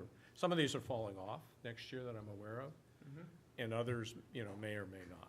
So part of our process is going in, particularly when we're dealing with our out years and our multi-year projections, is identifying the one-time expenditures as well as one-time revenues, and we don't carry those forward. I realize that. So Okay. when we're looking particularly at the deficit that we have for the year two, it's excluding any of those one-time costs in there. What I would like to suggest, and it was brought up at the budget subcommittee meeting, and I know it's a pain, but at this point, before we decide to cut positions, it might take a whole day, but I think the board needs to look line by line and see what we have underneath these larger numbers to see if there are places that the board might feel we can cut spending as opposed to cutting a position. And I know it might take a full day or more to go through it, but in some of these larger categories that Trustee Brown pointed out, I think it's important that we take a look and see if there's anywhere that the board feels we might be able to cut spending, such as travel. I mean, if you cut the rest of that, you're looking at a $79,000 surplus right there. That's almost half of one person. And I just think if we don't do as much as we can now, we're going to be back here next year doing the same thing if our enrollment continues to decline at the pace it's declining. I think there's different pieces that go with that. So where you've got travel, you've got teachers that are taking more training. So as Dr. Gansler said, what we're teaching our kids is not what we learned yesterday. And it's constantly changing. And if we don't stay at the top of our game, our kids aren't going to be at the top of their game when they go on to college. So I'd like to know what makes up this number. Right. Because this is a number of $269,000. Is the board travel and whatever in here as well? Board training, is that included? So that's something I'd totally be willing to forego if it's going to save us some money. So that's why I want to see, not cut everything, but let's see what's in these numbers. I think there would be a more efficient way rather than going line by line, and we can talk about that, what that would look like. Yeah, I'm just not so sure that's the most efficient way to drill in and find out if there's any room in our budget. Well, I would sure like to look at the sub-agreements. I'd like to look at the travel. I'd like to look at operations and housekeeping, professional consulting services and operating expenditures. You know, what makes up the $4.692 million? If I can see a list that goes with these line items, I'll feel more confident in making decisions about what to cut. But I mean, some of these numbers, I get it, they're really large. But I think it's important that we understand what is exactly going into these numbers. So can we go over a couple of these, what's one time and what's not one time? So for example, designated school budgets, you have $200,000 for Code to the Future for John Reed in middle school. Is that one time for this year? No. No. Is that ongoing every year? Potentially. Can I add into that one? Yeah. We did contracts. So that was kind of for a lot of upfront training. So it should not be as high, but continuing with Code to the Future would be something that we would put in the LCAP for the 2019-20 school year. Okay. Now, wasn't that a $500,000 contract? Code to the Future. It was No. close. It was for something. No. No, it was a $100,000 per site, basically. There was a one to get a Title I, $50,000 payment and initially. that was for a lot of equipment. That was equipment. And we were told this was coming out of the Grayton funds. One was, and the other was Title I funding. So are we being reimbursed? So Grayton's paying for one and Title I's paying for the other? Correct. But going forward, that's not what's going to happen? No, that is what's going to happen. So the next one, 105,000 for the Rancho Cotati credit recovery licenses. Is that ongoing? Yes, Every year? it's an online program. It's Edgenuity. And how many, well, just as we see, I just don't want to see kind of a justification. Is this for 10 students? Is this for 100 students? Whatever. That's the basic program that the El Camino students. No, I know, I realize what utilize. it is. I just want to make sure that it's, Is it one license? Yes, please. okay. I cannot remember the exact number of seats. Do you remember? It's 35, but so it buys 35 seats, but those seats are rotating. So, as someone finishes, a seat is emptied, and then there's a queue of students who are waiting for credit recovery, and then they're seated, so to speak. So, It's we like a go, license, so many people can use it right, at we one go time. through a lot of students, but we're buying 35 seats at a time. And that's all year. Can you tell me exactly what happens in credit recovery, what that process looks like? We have UC-approved courses. The students who are credit deficient are assigned whatever course they're missing. It's variable. It takes place as a hybrid, so the student is interfacing with a computer, but there's also an instructor online, and depending on the program they're in, either our home and hospital teacher is supervising it, or in El Camino, we have 2 credentialed teachers who are also overseeing it and supplementing as necessary. So they may receive a lesson online, and then the teacher, knowing the student and knowing the deficits that the student might be facing, will create a lesson that would help the student understand, and then they would go back online. So it's mostly done online with some teacher oversight? In layman's It's a terms. combination of the two, yes. No one is just left online to do whatever. Okay. And that's part of what makes this program And they do, work. so they have to attend their class to do that, correct? Yes, and it's very easy to see how many times they've logged on, for how long, what the progress in the course is. And so that is constantly monitored.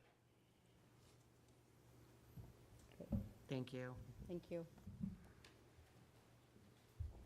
So as opposed to going through each one of these, if you could go through this list and let me know what's one time and what's ongoing, Okay. and update the list, that would be helpful.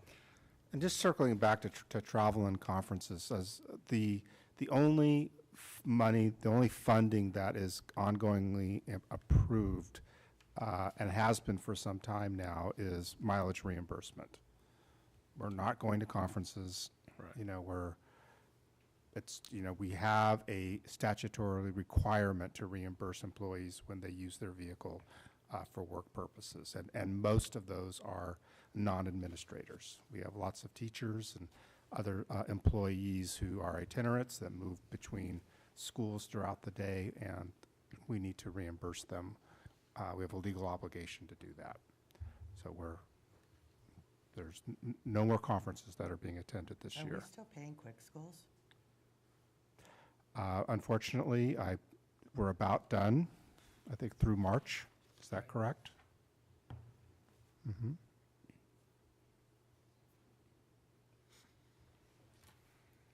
Okay, other questions about the second interim report as of January 31st, 2019? Are we going to talk about the proposal about Budget? cutting APs in this section or a different Yes, section? that's the next item. Okay. Yep. So may I have a motion to accept the second interim report as of January 31st, 2019? So moved. May I have a second? Second. All in favor? Aye. Aye. Opposed? Motion carries 5-0. 12D, Budget Committee recommendations.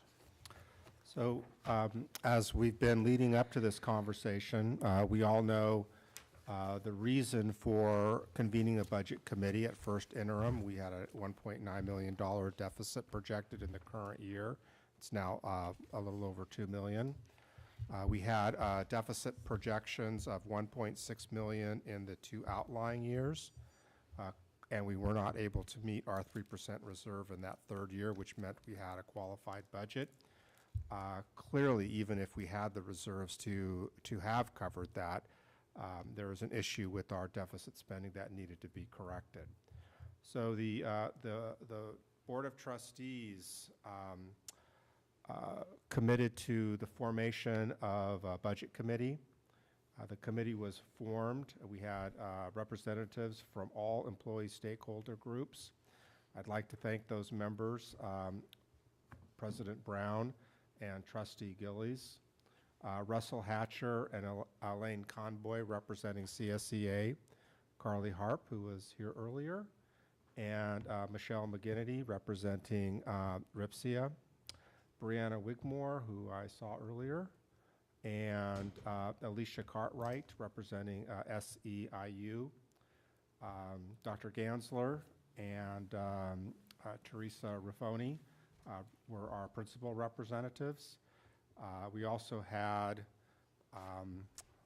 CBO Marical, Assistant Superintendent Sinyard, and our Special Education Director, Rachel Allen, and myself were all part of this committee. We have met on 4 occasions to date, including the last time on March 7th, last Thursday. And through this process, we are presenting the governing board with some findings and recommendations. The findings are really what are impacting our budget that continue to have significant negative pressure on our budget. And the first is declining enrollment. We're in our 3rd consecutive year of declining enrollment, and as we all know, we projected the year with an increase of 83 students. At first interim in December, there was a decrease of 57 students. So that's a 140 student difference between projected and actual at the time of the first interim. Escalating special education costs. We've heard that update this evening. At adopted budget, about $830,000, and now we're about $1.1 million in terms of cost of special education over the adopted budget assumptions. And then ongoing increases to CalSTRS and CalPERS retirement. While the district has benefited from the restoration of Prop 98 funding to the minimum level, much of those increases have been absorbed by state mandated retirement plan contributions. For example, in 2013-14, employers, the district, paid 8.3% of certificated members' salary to CalSTRS. We now pay 16.28%. During the same period, employer paid increases increased in CalPERS from 11.4% to 18.062. Increases are projected for CalSTRS through 22-23 and for PERS through 23-24 when the rates top off at 24.8% of salary. So in addition to those stressors, California school districts are now fully funded under the LCFF minimum Prop 98 guarantee, and I do emphasize the minimum. And at this point now, we can only expect cost of living adjustments and no longer large chunks of money to make us whole. So that's an important context to understand the work that this committee has involved in. I will say that the work has been up and down. We've had some good news. We've had some other news that's taken the budget in other directions. But it is gratifying to know that the number 1.6 is now 1.5. I would love it for it to be a lot less than that, but it hasn't grown the deficit in towards next year. The committee found a number of ways to reduce expenditures and has the following recommendations to make up the fiscal recovery plan. The totality of the recommendations is about $1.7 million. It's about $175,000 greater than the projected deficit. We have agreement on the committee for 1.3 million of those reductions. As Trustee Gillies implied a few moments ago, there is not universal agreement on the reduction of 3 assistant principals. And that is about a $400,000 projected reduction or savings. The reduction would be about a $400,000 savings. So for those areas that make up the 1.3, the first area is to staff general education classes according to the negotiated staffing ratios of 22:1 in TK, 24:1 in grades K through 2, and 28:1 in grades 3 through 12. One of the things that we've discovered in this process is that even though we've been declining for 3 years, we haven't corrected staff accordingly. And so we're not talking about increasing class sizes or renegotiating our class sizes. We're simply to be more attentive to our staffing ratios, to be able to save some dollars there. So Tony? Yes. With TK, if you have 15 kids at one site and 15 kids at another site, are we going to limit and try to combine at different sites so we have full classes? Absolutely. In fact, our preliminary numbers show that we really only need 4 TKs for next year. At Evergreen, we have 12 enrolled at this point, at John Reed 7. At Hahn, we have 24. That's a full, very full, robust class. Monte Vista 10, Richard Crane 12, Thomas Page 10, and at University 11. So you could take those 6 schools and have partner schools and have a total of 4 TK classes across the district, which would be a savings right there and still serve those students. And those are fully eligible students. There are no early TKers included in those numbers.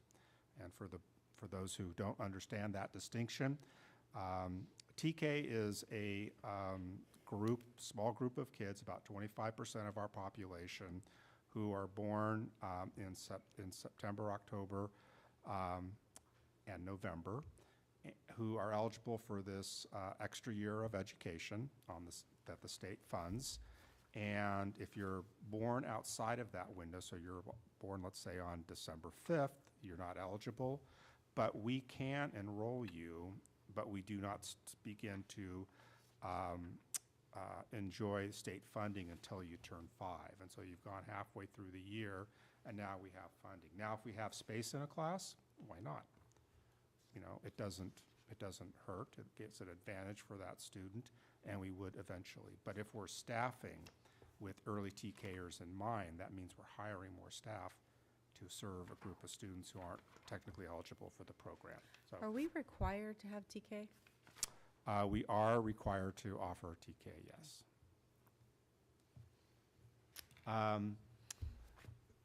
Again, we'll set aside the assistant principals. We'll come back to that. I'll come back to that at the end.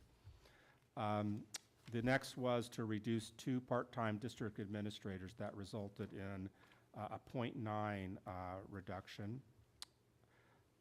Reduce a full-time district office special education position that was created when Waldo closed. This individual will not lose their position, as they will move over into an office manager position due to retirement at Lawrence Jones. So that's not really a savings, that's just shifting from one location to another. Well, if you don't if you fill the position, it's not a savings. So yes, it is a savings over this year's budget. How long has that position Just been for the year. unfilled? Just since we closed Waldo. No, It was created only for this year. At the district office? At the district office. So it's a position that would not be filled, so there is a savings. But if it was only created to take the person for 1 year, we're really not saving that. We just saved her job, and now we're going to move her over to a different location. In my mind, it's just not really a savings. It's just a shifting. It's money that we're spending at the district office level staffing this year that we're not spending next year. And this is an individual who's worked for the district for a long time. I know who it is. Okay. She was on our committee. Great. Yeah. Yeah. Thank you. Reducing a .4 FTE full-time equivalent district office support position with Ed Services and reassign the responsibility within the department. Reducing 2 other site-based classified positions totaling about 1 FTE. These positions are either redundant in one case or a return to a position to the standard hourly allocation that had been increased for reasons that are no longer present. There's a decrease in the use of contracted services and an overall decrease of district office budgets by 10%. So those areas, which total about $1.3 million, have all been supported by the committee.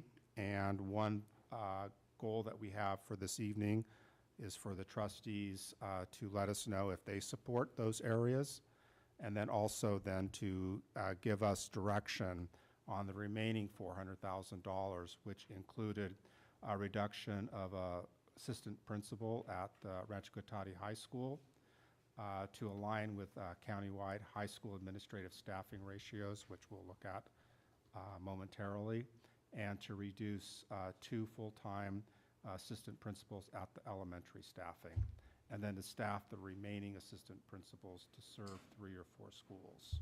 Tony, you haven't identified the elementary schools yet? Well, we have. We worked with the, excuse me, let me begin again. We worked with the elementary principals to identify the criteria by which assistant principals should be assigned. And that criteria is included in the cover sheet here. But number 1 was schools with the BEST program. Number 2 was schools with other special day class programs. Criteria number 3, or priority number 3, are Title I students. Priority number 4 is the K-8 grade span. And priority number 5 is overall enrollment of the school.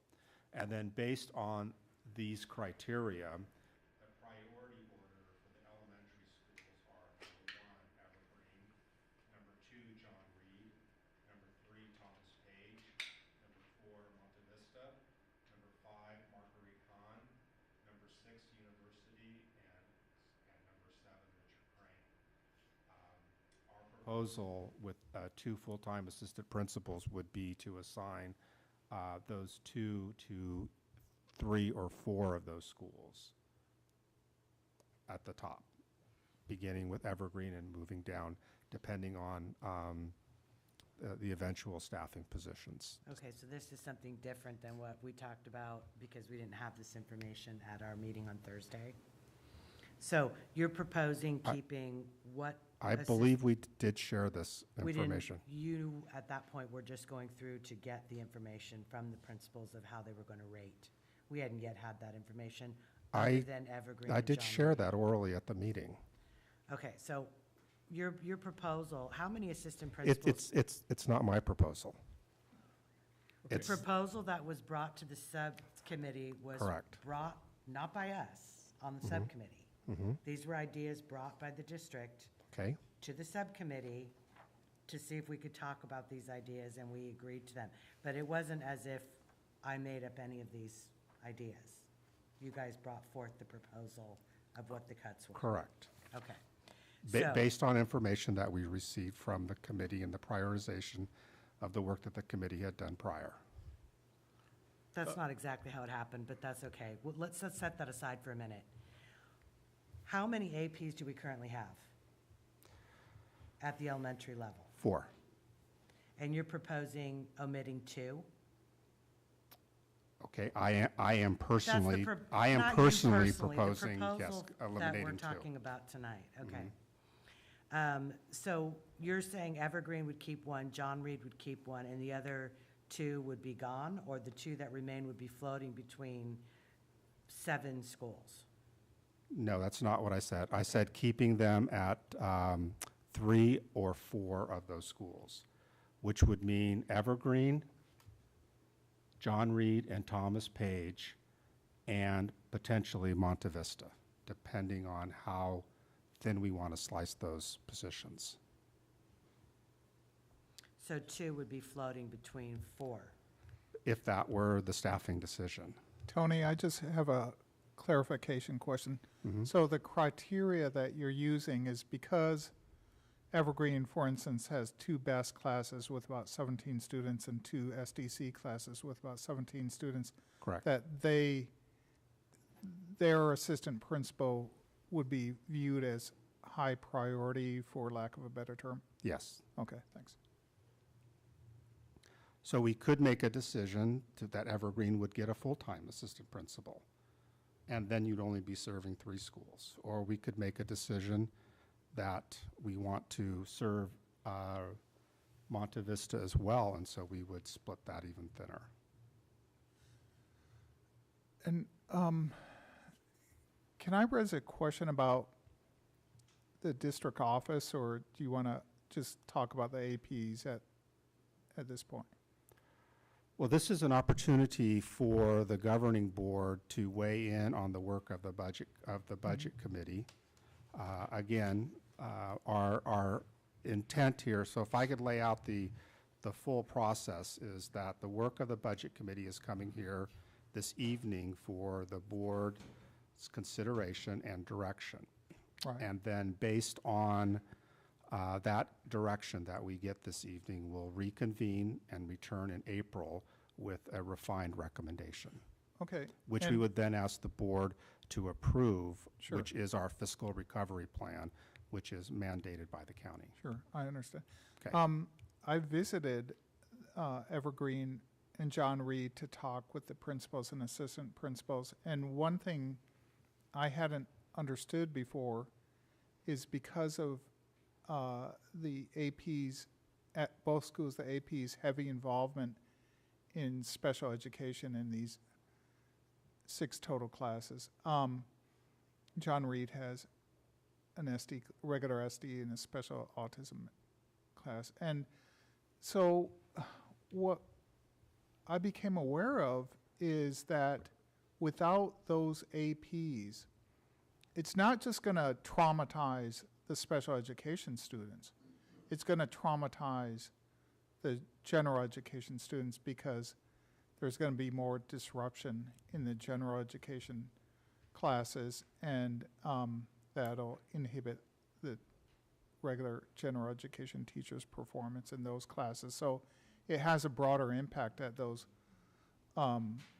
schools. So I'm glad that you've set up this system of priorities, and to me that makes a lot of sense. The other thing is, I think we need to look at deeper cuts at the district office. I personally don't believe that the cuts are deep enough at the district office, and I would request that you take another look at that. That was my suggestion as well. I brought up everything at the subcommittee meetings. I brought up the IT department, the special ed, the business services, of where we could go other than cutting any of the APs. And then yeah. one of the APs on this list, which particularly for me is a no, is cutting at Rancho. Right, because we want to minimize the effect on the students in the classrooms. We want to keep the cuts as far away from the classrooms as possible. That's the rule of thumb we're all working with. I think so too. I agree with you. I think that the farther we can get away from the classroom, i.e. teachers, AP, the support staff that works with the school sites closely, and the only place you can go is back to district office staff and see if there's somewhere there. I don't know how one AP is going to do 3 or 4 schools. I mean, how's that going to work? What I'd kind of like to see too is a job description of what it takes at each site, what that AP would be doing. So even if we did, I mean, what is a full-time AP doing at each one of the sites? And if it became a part-time, what would they be then doing at each of the sites? And then I know at Rancho, we've got more principals than we've had, I think, more than I've ever seen there. But I would love to see what all of their jobs, I know that they all have a specific job. I'd love to know what all their duties are. Have that broken down.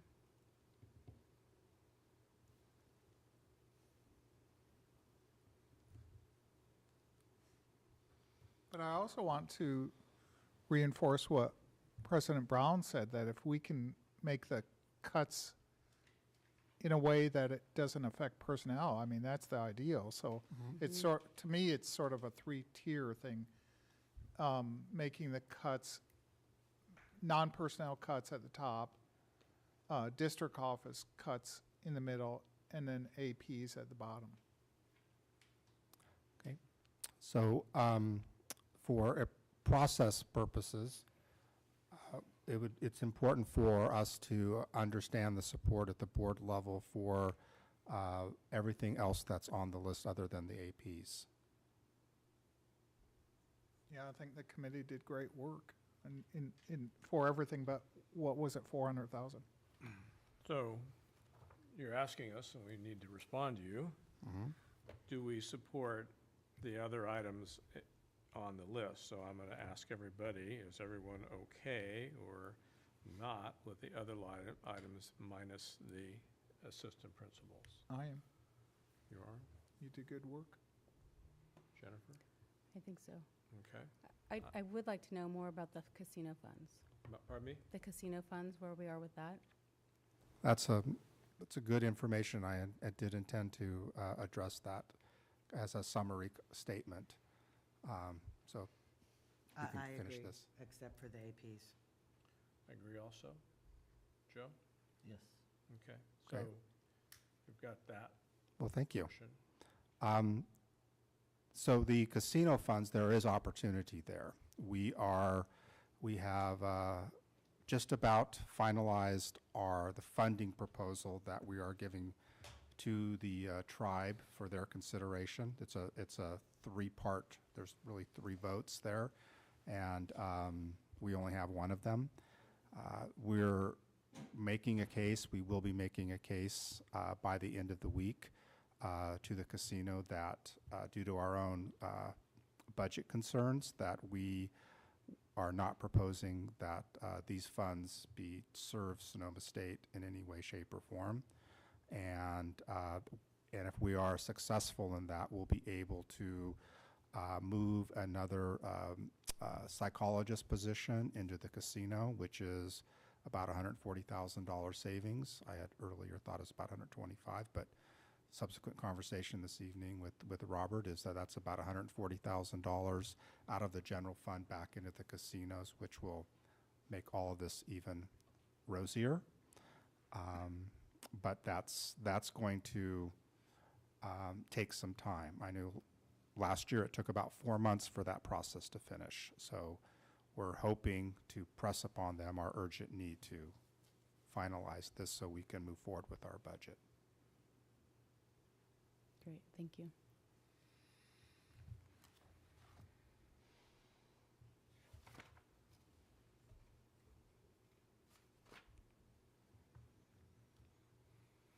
So we're in a discussion, we're not going to vote. No, this is I'm just absolutely, looking yeah. back to make Yeah, sure that yeah, we're- no. Right. This is exactly what we were hoping for this evening, is for the board to, give us that direction. We are, when we looked at the assistant principal position, we were in the mindset of, let's look at the staffing ratios. And we came across data that showed that, elementary assistant principals, rightly or wrongly, I mean, they do provide an important service and support in our district, and they are a rarity in this county and in this state. And when we looked at the staffing ratios, administrative staffing ratios at the schools, we did notice the anomaly of the high school. And so by the elimination of one would bring that aligned with other Sonoma County high schools. Do you have that document? We also it's up there. discussed, Robert, if we've you could bring it. invited members on the committee, and a discussion at the last meeting, you have to look at the demographics of the high school. Mhm.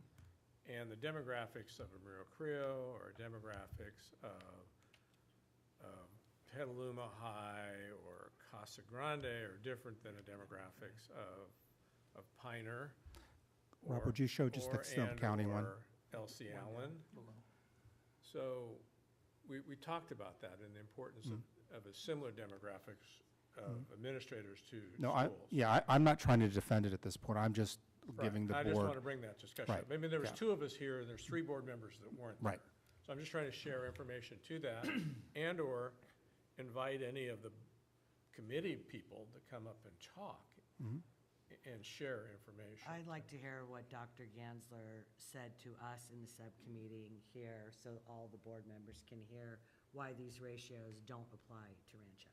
Well, I kind of just summarized that, but I mean, yeah, You if you did. want to, yeah. Well, and I know, Dr. Gansler, please come up. I know that, you know, he is a passionate advocate for his site, and he should be. And each of these schools, while not having the same profile as the ranch, they do have their own unique populations that they serve as well, and would probably make as eloquent of a case for why they would need additional administrative support. Well, and also bringing on a 72,000 square foot building, and you're bringing students into that to go to school every day, being one less vice principal is going to be an issue with events, because one has to be on site. Or just daily operations. You can't Yeah. just turn that building loose and let people use it. Again, Fair enough. I didn't bring this up because I wanted to argue or try to change minds. I brought it up for context as to why the assistant principals were included. Thank you. And I really do appreciate the committee's work, and I know that, well, I'm beginning to have a more thorough understanding of how complex the budget is, and that none of these decisions are easy. So I want to say that first.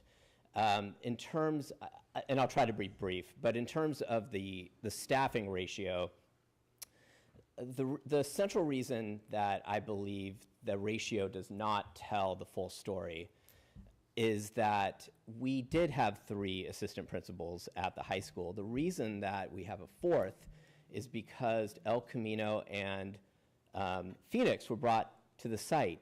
And so what happened was we had a principal, a counselor, and a secretary for the alternative sites. Those were combined, and an assistant principal role was created. So yes, using this ratio, it does appear that we are on the low end. And in fact, there's 11 schools on here, and we're 9th. But the uniqueness about our site is that none of those other sites have an alt-ed site. And so I ask you to consider this. If El Camino and Phoenix are not justification of enough for an assistant principal, imagine moving El Camino and Phoenix to another site. Would that other site absorb it? Or would there need to be an assistant principal or another principal? We were able to reduce a principal, a counselor, and a secretary to an assistant principal, and now we're considering cutting that assistant principal. We got a bargain, and we're trying to cut the bargain. Thank you. Thank you.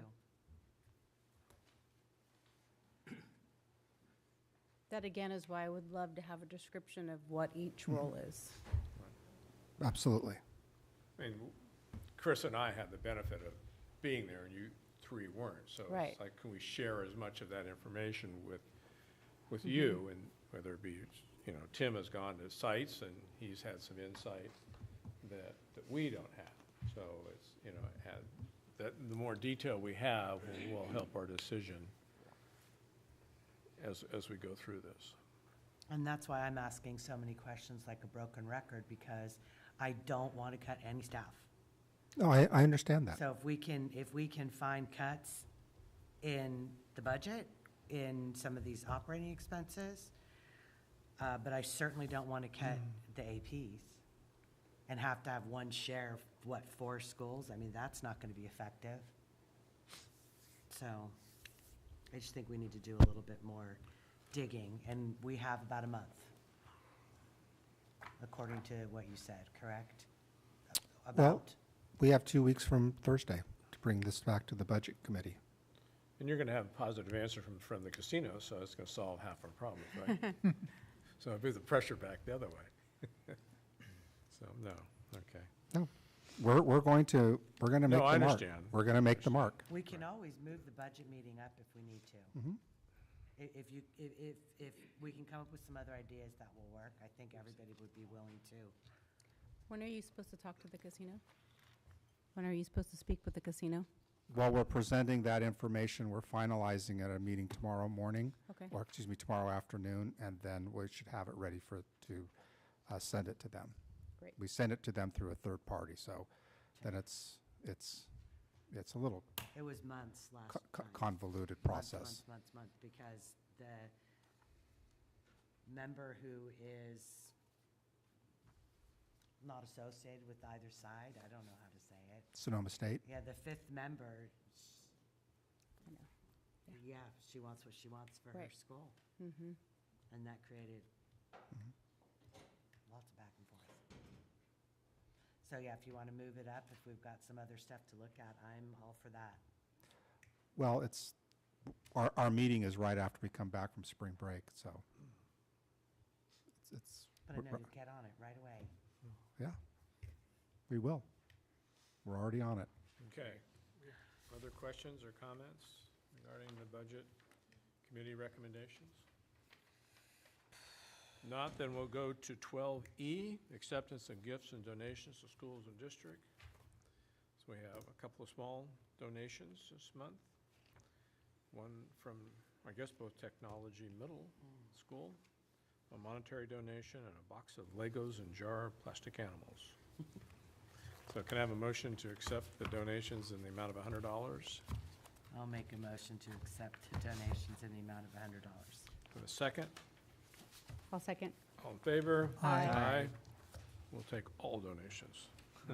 13A, board member reports and future agenda items. So Jennifer?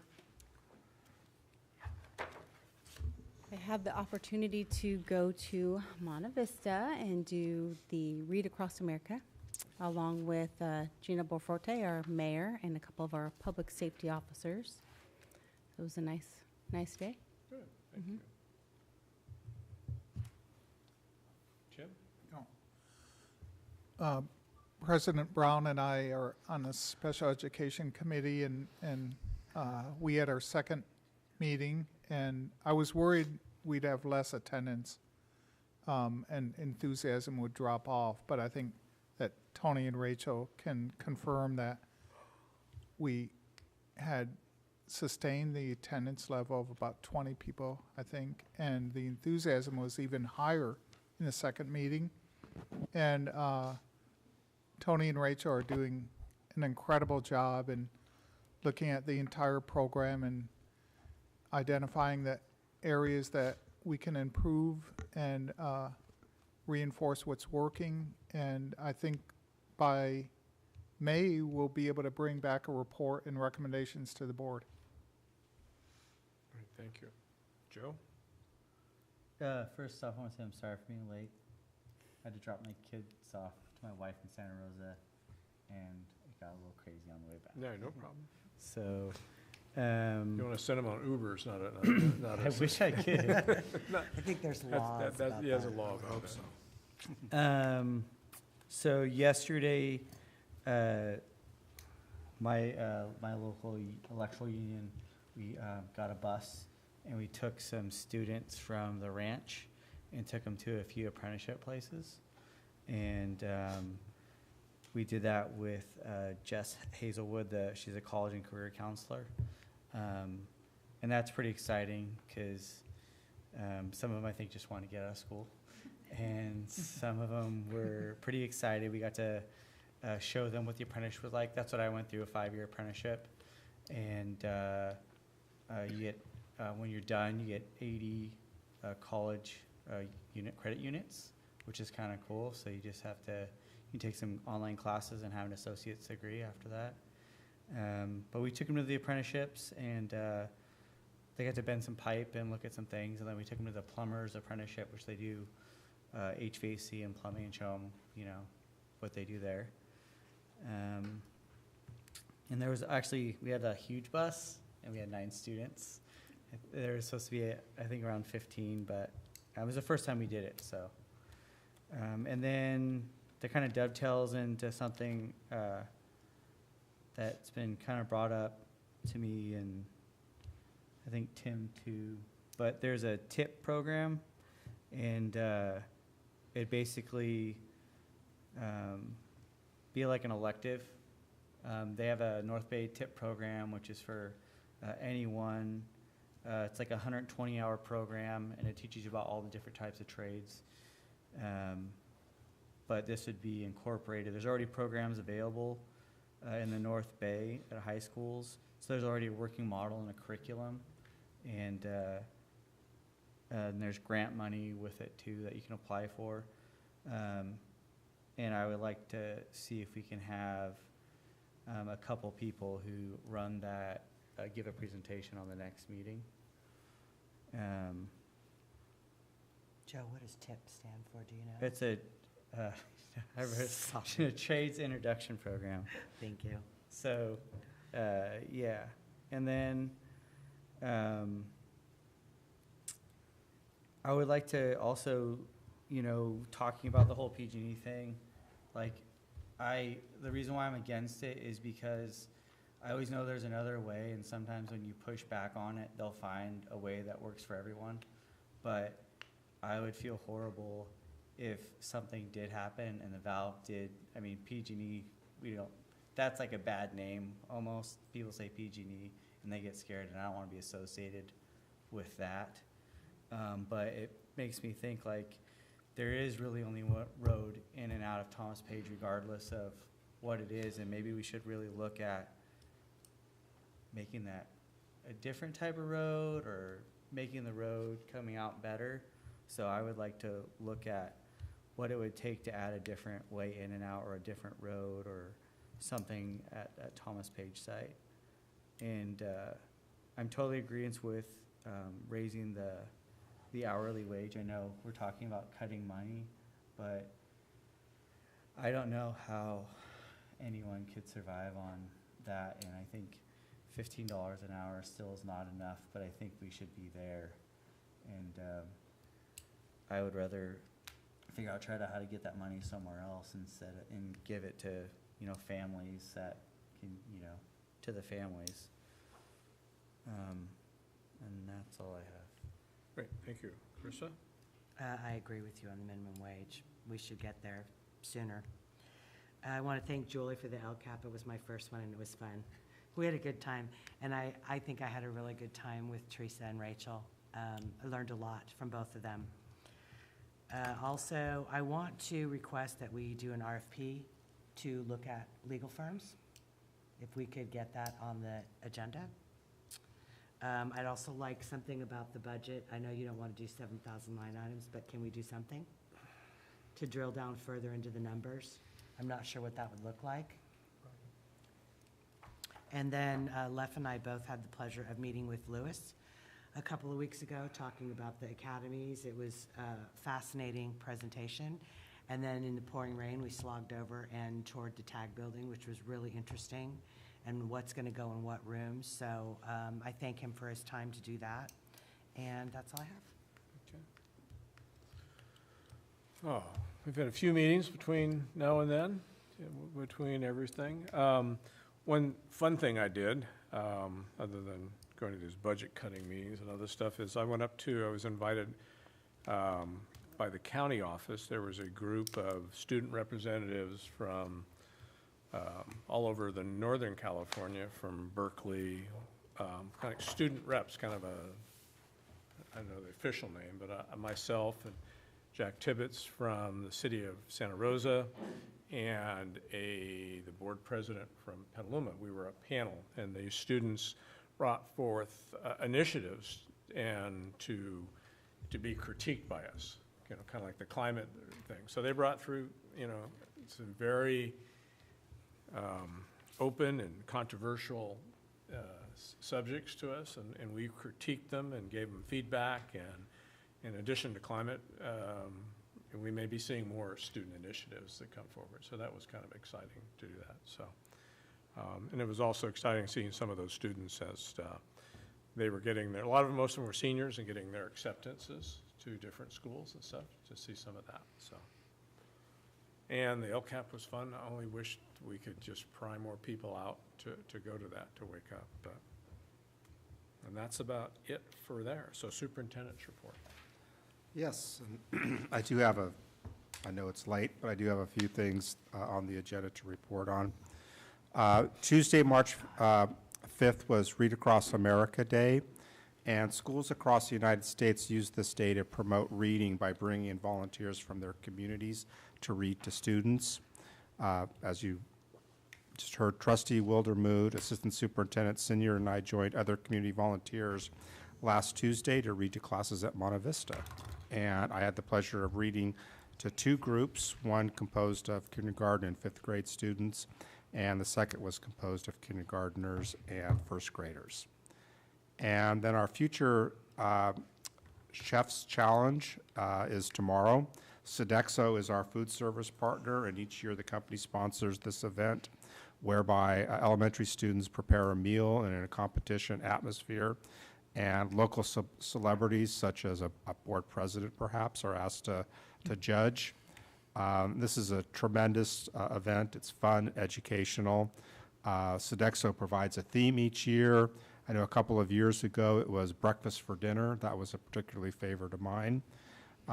This will be tomorrow, 3:30. It'll be held at Lawrence Jones Middle School for those of you interested. There is tasting that goes along with it, so that's always a good part as well. And then there's a band concert tomorrow evening also at Lawrence Jones. It's for elementary and middle school programs, and that begins at 6:00 p.m. And don't miss the Education Foundation's hosting this year's 33rd annual Sharing of the Green event on Saturday, March 30th, beginning 6 p.m. in the Grand Ballroom at the Doubletree Hotel. This year's theme is glitz and glamour, and I'm told formal attire is highly suggested. So we'll see everyone there. Thank you. Great, thank you. And with that, we will adjourn the meeting, and thank you.